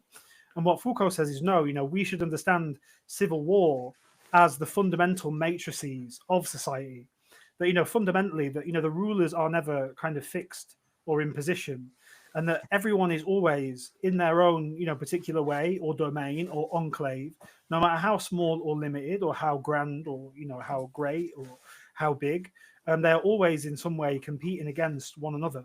And so, the kind of like plane of analysis vis-a-vis, say, like a bar, or vis-a-vis a city, or vis-a-vis a country, is in a certain sense arbitrary. That society is always at war with itself. Civil war is not the kind of like breaking apart of a certain kind of order, which is what Mary Douglas would, the lines of Mary Douglas would imply, right? So the tastemakers somehow Cummings' challenge get overthrown, that becomes civil war, and then society is destabilized. Whereas what Foucault says is that society is in this perpetual state of destabilization, and so that the norm is in fact civil war, and then that civil war should not be understood therefore as like a breakage or an interruption. And I think that that's like the limitation of Mary Douglas, is that she has this sense of that there are these people who are there, and in fact that the aristocracy are so ruthless in terms of discarding people who marry out or who lose their wealth, or that they are not at all a kind of static body.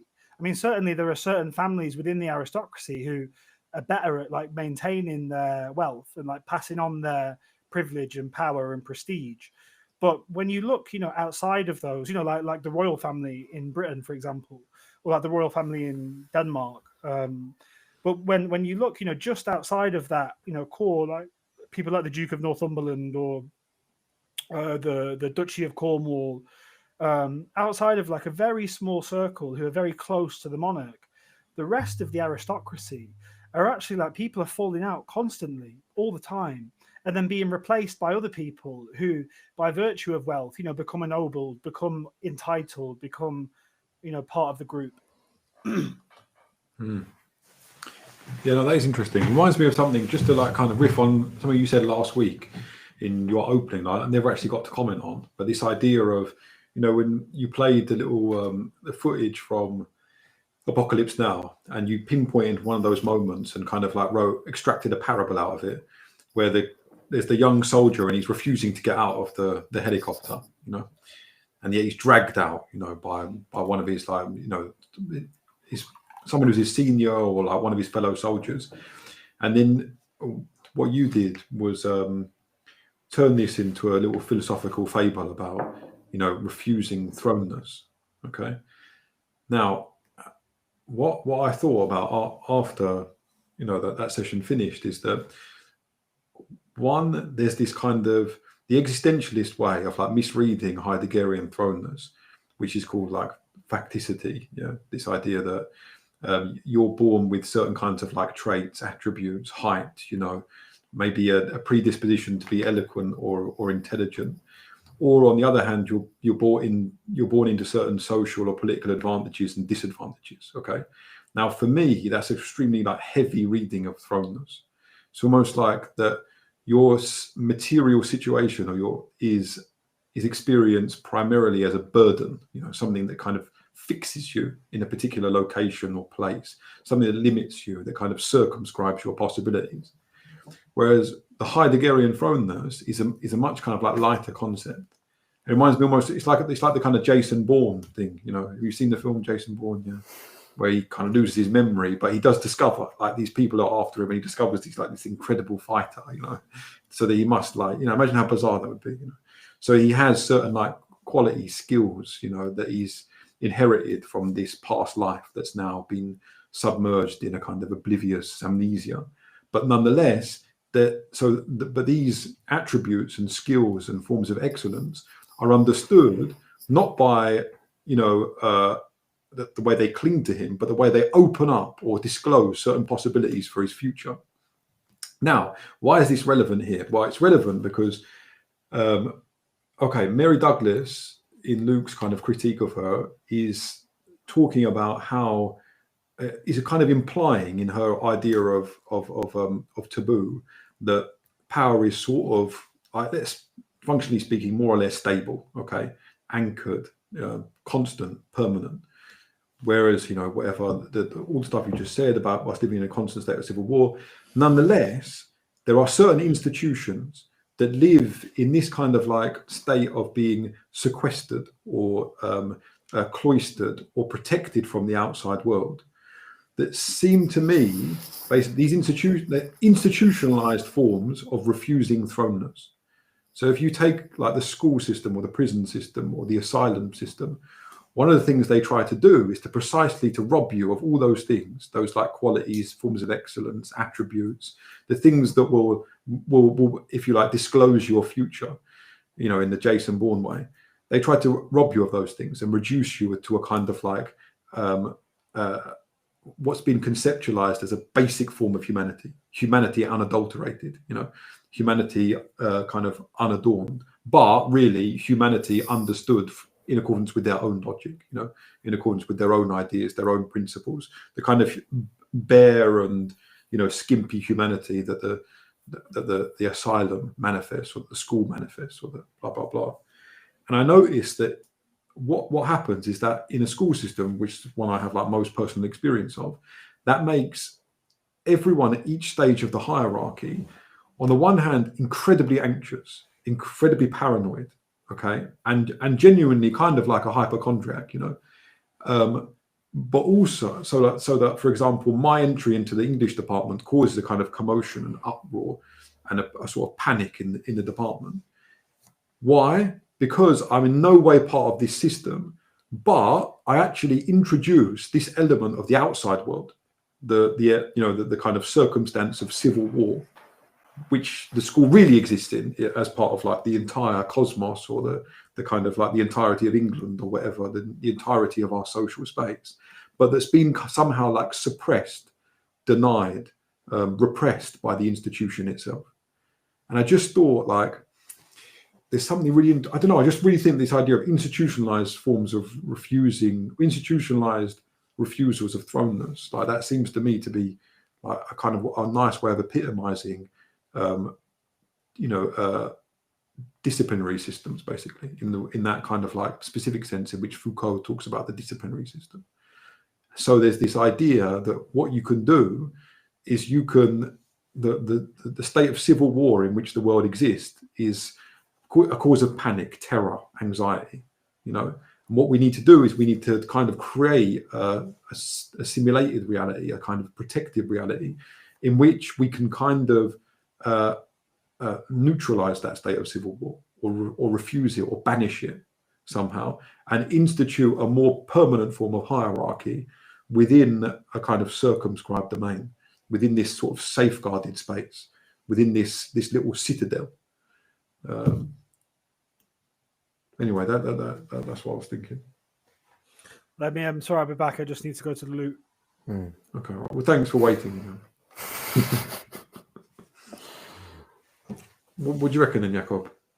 You're going to give me something? Yeah, I don't know. You're going to throw some crumbs, my way. Have some dirt on you. Because, just to kind of elaborate just a tiny little bit, that even when you get a kid in the classroom who exhibits some obvious forms of brilliance and talent, they are not acknowledged. In fact, sometimes they produce animosity in the teacher or anxiety in the teacher because they don't count within the terms of this institution. So that's what I mean. That's where this idea of refusing thrownness comes close to what we've called hypochondria, and represents, again, a pathological state of cleanliness, but also, like, this is the thing I'm adding here by including Luke's analysis, also the installation of a permanent hierarchy that in some way defies like the natural justice of reality, in which everything is always up for grabs, everything is always reversible. All the, we can, everything is continually in play, en jeu. Right. So as to, so that there is, just like in my scenario with the park, where a certain kind of exuberance is denied and refused, so in the school system, certain kinds of brilliance is denied and refused, because if they were allowed to exist, then they would almost like open up a portal or an avenue to the outside world, the world that has precisely been refused, rejected, banished, so that the school disciplinary structure can survive and flourish. But okay, question. I mean, can we think of what Mary Douglas actually kind of sets out in the book? I mean, it's what she's talking about, like in the Foucauldian sense, like, is this essentially part of a system of making stuff visible and therefore also governable, right? Or transparent, right? I mean, what we were talking about before, like all these aspects, like ambiguity, uncertainty, all these things that somehow presents themselves as opaque or unknowable to a certain degree, right? And therefore also we have, I mean, I'm also thinking about what the fuck is this Christian mystic stuff, like the cloud of unknowing, right? Yeah, as this supreme kind of encounter with God, right? All right. Well, can I just like get an example from the text? I know you're anxious to get back to it, and then I'll just like give it back to you straight away. Yeah. So the example that I would choose would be from slightly later on in the book, in the chapter that's called something like Powers and Dangers. Is that it? Yeah, Powers and Dangers. And she talks about these people called the Mandari people, if that's how you pronounce it. Okay. And there are, again, a people with a very strict hierarchical structure, and where the order of power is kind of like really stable in a way, in these, under her terms. Nonetheless, so it's basically the people who hold the power are this landowning class. Okay. And then there are these other people that she calls the clients, who are very necessary in society, indispensable, like these kind of like crucial elements of the social system, but nonetheless they have this inferior status because they work on the land of the landowning, like upper class or superior class or whatever. Mm-hmm. Nonetheless, they're a huge cause of anguish within this community, because precisely because of their indispensability, their crucial position within the kind of economy of this society, they constantly threaten to overwhelm the landowning class, to either in the form of revolt or dissension or protest or forms of boycott and refusal, or by literally just introducing their own kind of ideas and customs and sort of myths into the the sort of public discourse, or the total conversation. What that does, though, is that licenses the landowners to practice a kind of slaughter outside law. So if there is ever a danger that there's a kind of agitator amongst the client, this clientele class, someone who's like an eloquent speaker that's kind of galvanizing the rest of his peers against against their leaders, then he can be called into dinner, and chucked on the fire without any due process of law, without any prior conversation. So what we see again is, in societies that do try to maintain very rigid power structures, very rigid like forms of hierarchical organization, you have this like, I don't know how to put it, this violence that has to supplement it. This kind of violence outside law that verges on the kind of genocidal, constantly verges on genocidal, since it picks up people of a different class, and seeks to exterminate them in the sense, not exterminate them, but subject them to kind of slaughter, death, execution, without trial, therefore without acknowledging them as like fellow citizens, or people who share their rights and privileges. So that might be an example where, power is reversible, otherwise there'd be no need to kill these people. We are in a constant state of civil war, otherwise the landowning class would never feel threatened. never feel like they're being overwhelmed was imminent.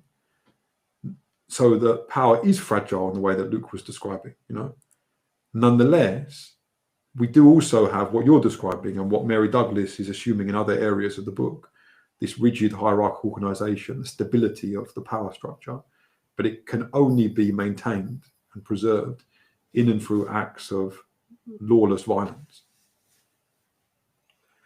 I think it's two kind of like heavyweight anthropological examples that spring to mind.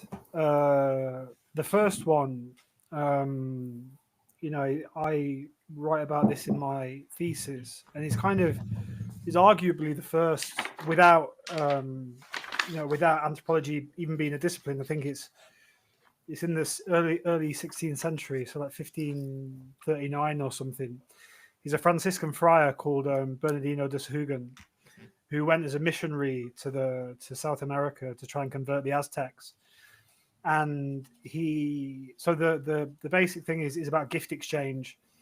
And so for the Aztecs, the god was the sun, because the sun gave them everything. It was the sun. They made these obvious and immediate correlations between the quantity and quality of sun and like the quality of crops, or so kind of their wealth in a sense was to them, and their livelihoods were intimately related to the sun.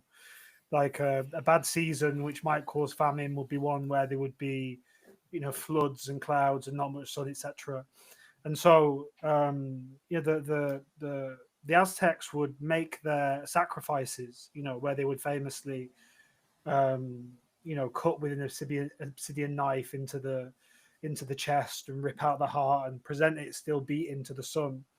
And that was their attempt to kind of integrate the sun into the reciprocity of exchange, right? Because their fear was that if they did not give back to the sun what was most precious to them, that the sun would cease its shining, and therefore they would be cast into darkness and life would end. And so when something like a rare event like a solar eclipse happened, they would kind of lose their minds. It was like the sun was taking vengeance upon them. And then in this moment, they would sacrifice everything, their most precious, their finest and fiercest warriors, their children, would be sacrificed in this kind of, in this orgy of prestation, a desperate attempt, to bring back the sun. And then, of course, when the inevitability of the eclipse ended and the sun coming back, well, that confirmed them, in their belief that, well, we did well, There's like a line where they talk about the children, and the children who would as they were going to be sacrificed, they would be crying, and they would say as their tears kept flowing, as their tears kept as they kept weeping, they would say, "Verily their tears flow, verily they weep, for there shall be rain this year." And so that's kind of like one example of like an ecstatic and exuberant kind of violence that takes place in fear in this context of gift exchange. And then that came to mind because of another like heavyweight anthropologist who kind of in a certain sense founded the discipline. Really, is called Bronislaw Malinowski, and it's in his kind of infamous work Argonauts of the Western Pacific, and he's talking about the people in what we would now call Papua New Guinea. And just as the sun had to be integrated into the reciprocity of gift exchange in order to maintain its shining, so the chief and kind of ironically, so rather than in and through ownership, the chief maintained his power and was able to keep. No, the chief was always the poorest person, because the chief, in order to maintain his chiefdom, well, he had to be constantly integrating all of the community in a kind of inverse way into the reciprocity of gift exchange. So he would oblige kind of subordination in and through his abilities of kind of largesse, his abilities to give to the family whose harvest wasn't so good that year, his ability to fund festivals and feasts and moments of ecstasia and exuberance and joy. And funnily enough, you see something similar in the feudal lord, which was, I kind of, it's a theme that I hark on about all the time, right? Which is like the fat and happy peasant. The Lord was obliged in times of, say, famine or starvation, to liquidate his wealth and ensure that, this was before enclosure, of course, to liquidate his wealth and ensure that the people were fed. And he was obliged at like Christmas, to give out gifts. He was obliged to conduct like public festivities and festivals and moments of joy. And his power, his power as Lord, like rested in a lot of cases. Rested upon that, and that's why enclosure was so much more than just the dividing up of the land. It completely transformed and retransfigured all of these relationships of serf to land, serf to serf, serf to lord, lord to land.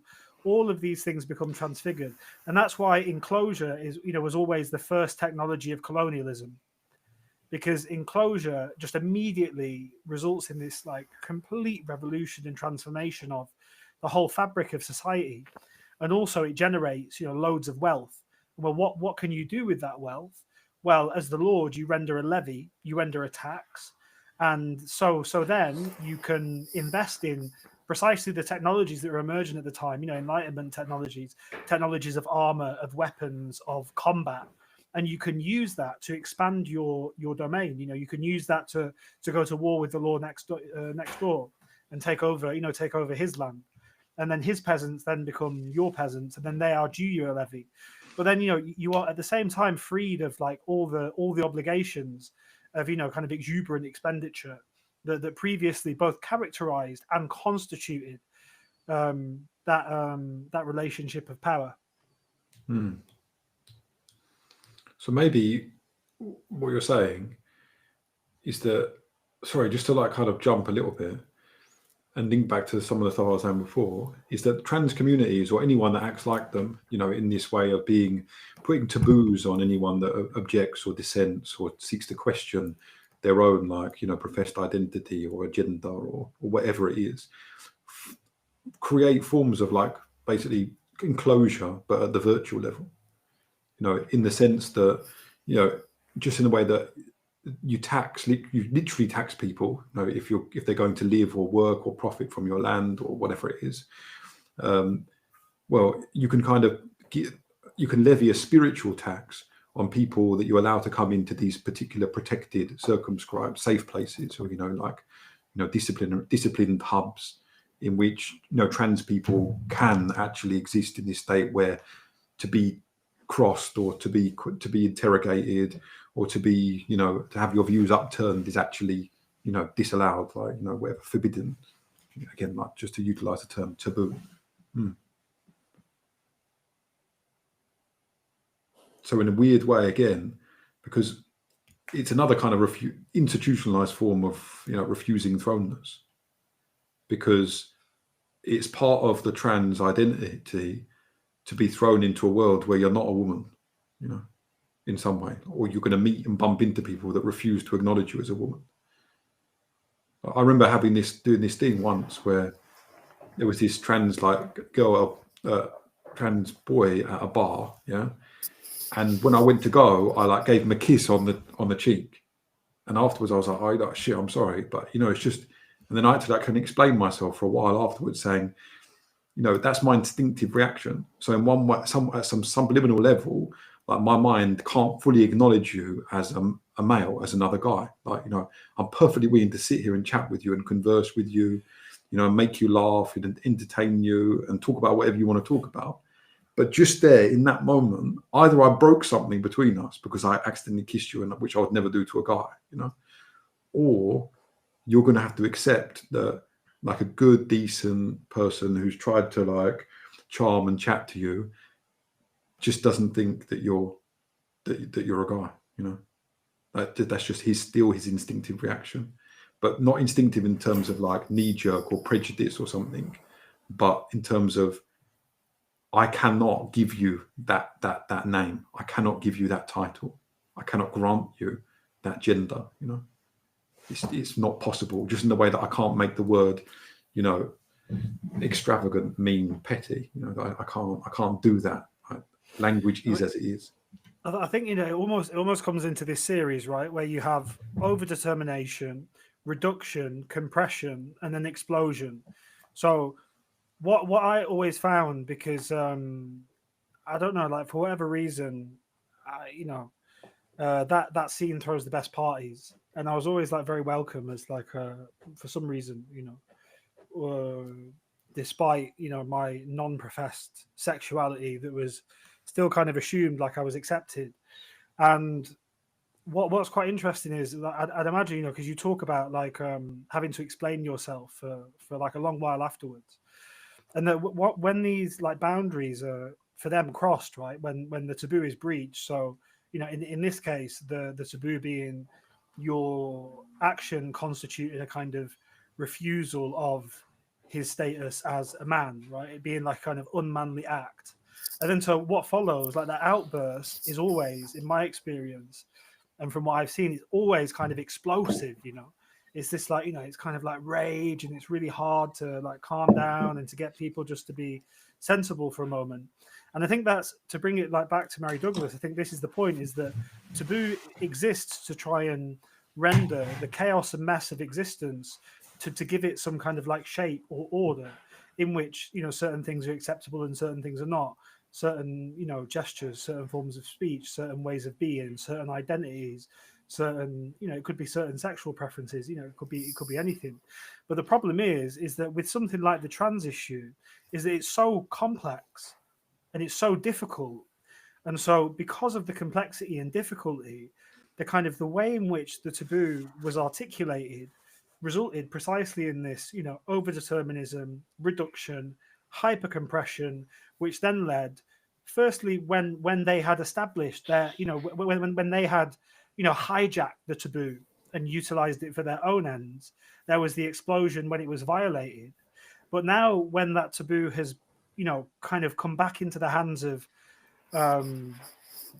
what you might call popular opinion, the explosion again is equally kind of to the other side, is and I think it comes down to fundamentally that we just live in a really fucking messy and complicated world. And the more that people refuse, I mean, just in an ordinary everyday way, the amount of times when you might try to articulate like a complex or rich or deep or thoughtful reading of something, and the reaction to that can be again quite violent, quite like aggressive, quite angry, like, oh no, you're overthinking, or the one that kind of, it came up in like a parent's anguish about how flat and lifeless their kind of child seemed, and how kind of thoughtless in this virtual world of the screen, right, where everything again is overdetermined and reduced. I mean, the overdetermination in TikTok, for example, is like the way that the very way that they can't even allow speech to speak for itself. The way that they have the speech and it comes up and it like highlights, almost like a sing-along song, but where you're supposed to remain silent, right? So you have this overdetermination, and you have this at the same time reduction, right? This attempt to constrain, and then it just always has this same outcome of explosion. And this parent in anguish was trying to like talk to their child in to inspiring them, or like solicit from them, or introduce them to like maybe a more dynamic or richer or more complex way of thinking. And the kid just like continuously shut down the conversation with, "No, Dad, like it's not so deep, man."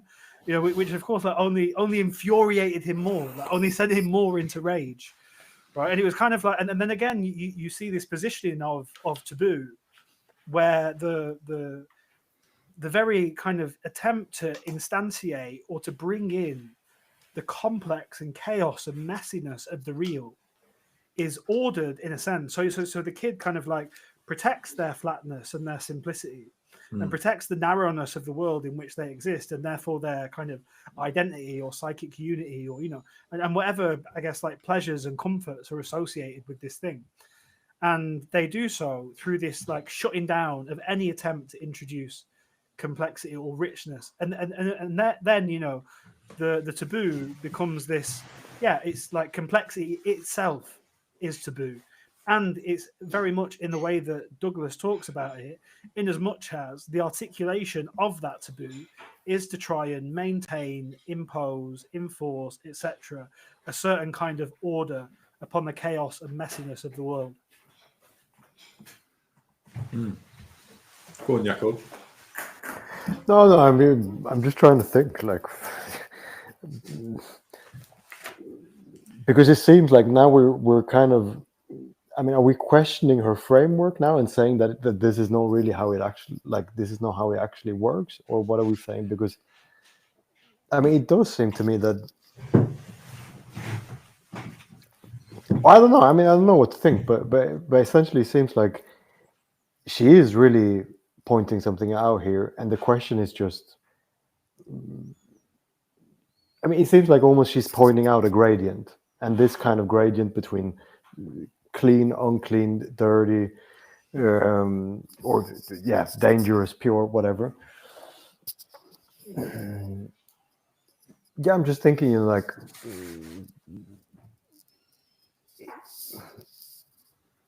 yeah, what do we do with this kind of schema or you know, gradient? I'm sorry, I'm hearing like I'm hearing what time is it? No. Again, I'm not. I can't hear your voice without hearing that. No. Yeah. Maybe that's like a good time to go on to slime. You know, because it's quite funny actually. Because I do think like that this actually answers to what you're saying. One is that there's just like a superabundance of insights in this work that are not fully controlled, but in her own theoretical analyses. So one of the things that we're doing in this seminar is quite clearly kind of picking up on an insight. You talked about gradient. That's quite a nice word, like, you know, a dimension of like human life that she kind of spots, draws our attention to, you know, and says, you know, look at this. Like, and so one of the things that we've done in this so far is to be like, okay, here's like a really interesting insight about the relationship between uncleanness and the sacred. Let's take that for a spin. Let's joyride it and see where we can go, you know. And that's been like like one thing. The other thing that Luke's doing a lot of is this idea of, well, what is it then that brings out this other side of Mary Douglas, where she's trying to like fix some of these insights into a theoretical structure that's somehow limited, you know, and how can we sort of like smash the window and bring the air back into our work, you know? How can we like redeem and recover some of the richness of these insights by loosening up the conceptual vocabulary at the same time, by making, for example, but where would you say concretely that where do you want to put in the crowbar? You know, like where is it concretely? Sometimes it's almost impossible to say, because look, her stuff on like slime. Okay, so slime is supposed to be about the breakdown of the system of classification. All right, slime typifies this. Well, again, she's kind of like riffing on Sartre, but slime typifies this because it's neither liquid nor solid. All right, it's between those two forms of categorization. But not only that, the viscous, right? We're talking about now this viscosity. Viscosity. Yeah. So it seems to have this strange power to decreate, to deform. You know, after being dunked in honey, your hand turns momentarily into a kind of gloop. So your flesh in itself, like the boundaries between you and the outside world, have started in some way to crumble, to collapse. You know. You've got this kind of like, it loses its integrity. It subsides into a kind of cool stickiness. Right? Slime is this sort of putrefaction or decay, but incarnate, in a sort of touchable form, a form that you can explore. Now, one of the interesting things about this is that, so on the one hand, it collapses categories. Okay, the categories that particular culture uses to make sense of the world. Secondly, it provides itself at the sensual level, at the phenomenological level, a kind of liquescent, uncanny experience, an experience that disturbs and deranges. And third, in and through those two other things, it's sort of evil embodied. Okay, it's like a demon playing tricks on you, you know, being mischievous, a kind of like it's playing games with the senses. You know, it's collapsing you into a kind of like synesthetic disarray. Because you don't know now, like it seems like my own body is kind of melting, and yet at the same time it can't be melting because this thing is cool to the touch. You know, it's kind of like, you know.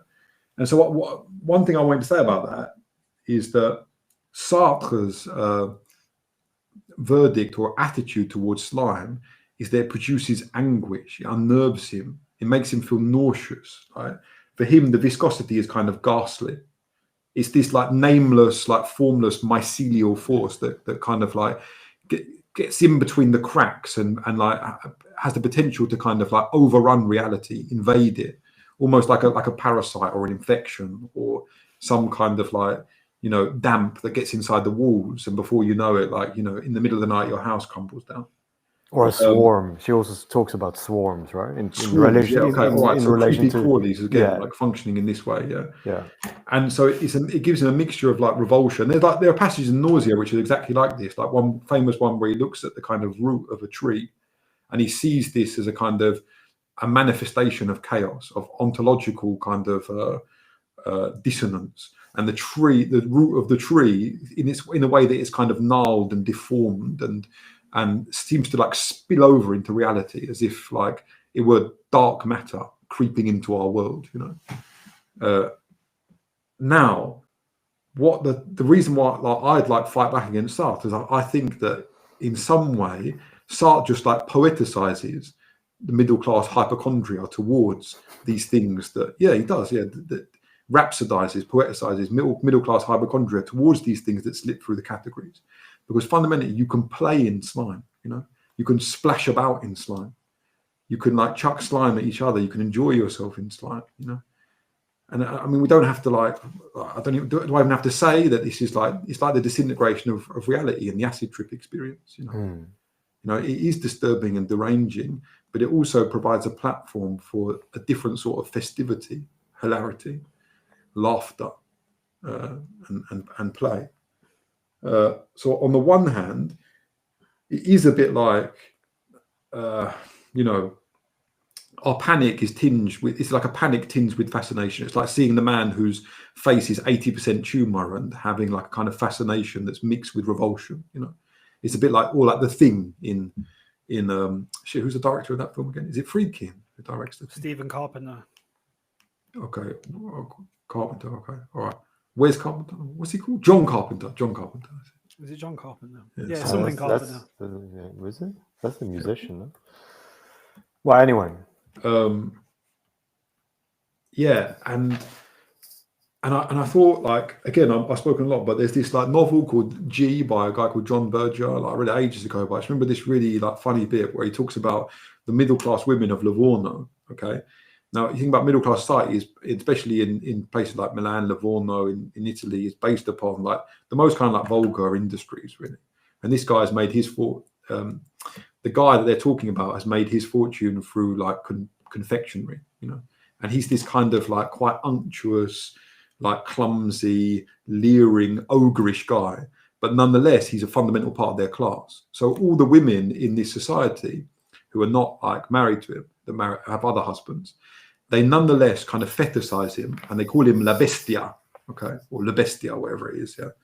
And there's this idea that they've what they like about him, or what they unconsciously like about him, is precisely that he embodies, he's a kind of slime, you know. He's hairy, he's sweaty, he ogles you, he's clumsy, but nonetheless, he incarnates this kind of primal energy, this kind of like life force, which has been channeled into this tiny domain of, you know, mercantilism, but nonetheless is the, you know, money is the life force of those bourgeois and middle classes. And there's the line that I'm talking about is this line where they say, but they never called him la bestia in front of their husbands.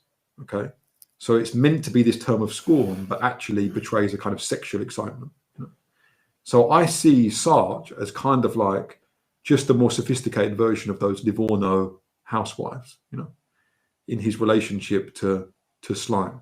It's kind of, for him, it's an object of like, what's the word for it? Something that makes him shudder in a frisson in this kind of like the disintegration or decay of reality. But fundamentally, he doesn't know how to play in it. He doesn't know how to splash about in the slime. He doesn't know how to enjoy the way it like trickles down off your hand. And there's also like this thing, slime, that kids have, you know, and middle class parents hate it. And And one of the things is funny because I think it's so boring, but whatever. The kids love it. They're getting their hands gloopy on it. And the parents are like, play with it outside. And this is just show you that the reversibility of concepts. Why play with it outside? Not because it's got germs, but because it's got chemicals in it. And the chemicals they can like leave traces on the whatever it is, the floor, and they can leave traces on the table, and you don't want to get those chemicals in your mouth. So it's really interesting. It's like another one of these terms that denote the sacred unclean. Yes, it's funny because to bring it back to Douglas, it's like where she says, that the violation of the taboo is always accompanied by like a threat of attendant harm. So it's like, if you, like you just explained, but maybe like conscious of time and like I'm hungry. Oh yeah, sure. I thought that I had just a couple of examples that are kind of direct answers to Jakob's question. What do we do with it? Well, I think it goes all the way back to the first lecture of Foucault, and it goes to something that I think I've been trying to advocate for throughout, which is you just allow it to sizzle and to simmer and to I don't know like work its way through you, and then especially in a kind of artistic context or production context, like who knows the ways in which these ideas or these discussions or these concepts will manifest themselves, like I say, just spring up kind of out of nowhere and turn up in your work. And I just had two examples. The second one is what I thought of first, and it's hilarious and it's kind of brilliant in terms of what I've been talking about. The first one is more obvious, which is of course Ghostbusters. Slimer, right? He's this mischievous kind of impish character who he's like always fucking scoffing food and stealing everything and causing that's the opening of the first Ghostbusters is like Slimer like fucking about in the library. And then they're that's their first the first ghost that they catch is Slimer, who ends up being this kind of like friendly, like jovial, like I think in the end, like later he becomes like what kind of like a Ghostbuster himself. He's like he gets integrated into the crew. But fundamentally they're terrified of him, but he's harmless, right? And so they're already fucking with this notion of slime and taboo. But the better one, so that's that one way in which this thing is like realized into like one of the great Hollywood films, like one of the highest grossing films of all time. I mean, fucking hell, I love Ghostbusters. I might watch it tonight. It's so good. Now, the other great one, which links all of these different elements together in just like the most sublime way, is Hat-Trick. You're gonna hit yourself in the head for not remembering this. It's a kids' TV show. I don't know if it's still on. It's called Get Your Own Back. Oh, mate, yeah. So Get Your Own Back is basically this show, and it's kind of a game show, and it's where it's like a kid, and they have some like gripe or antagonism, or and it's often it's a teacher. Like teachers are massively overrepresented as the kind of like victims of Get Your Own Back, and so it's like a kind of series of trials, and it's basically like whether or not the person can like redeem themselves to the extent that they don't get covered in slime at the end, Yeah. And that's but the culmination is that they never kind of succeed, and they end up like just go down this slide into a kind of big swimming pool of gunk. Yeah. And they can't get covered in the end. They come out, and that's like the end scene. Yeah, I used to love Get Your Own Back. So good. Now we're also starting. I mean, that's also a good connection to. I think. I mean, maybe it's the same game show, but like there's a very similar Japanese thing, right? And also not just to go into the Japanese slime world, but there is a lot of cells there. Yeah. Okay. So I've lost my mastery of the session. Do any of you guys have like a end the? Oh wait a minute. If I go, no. All I've got is the option to leave. Yeah, me too. And Luke just left. Or what?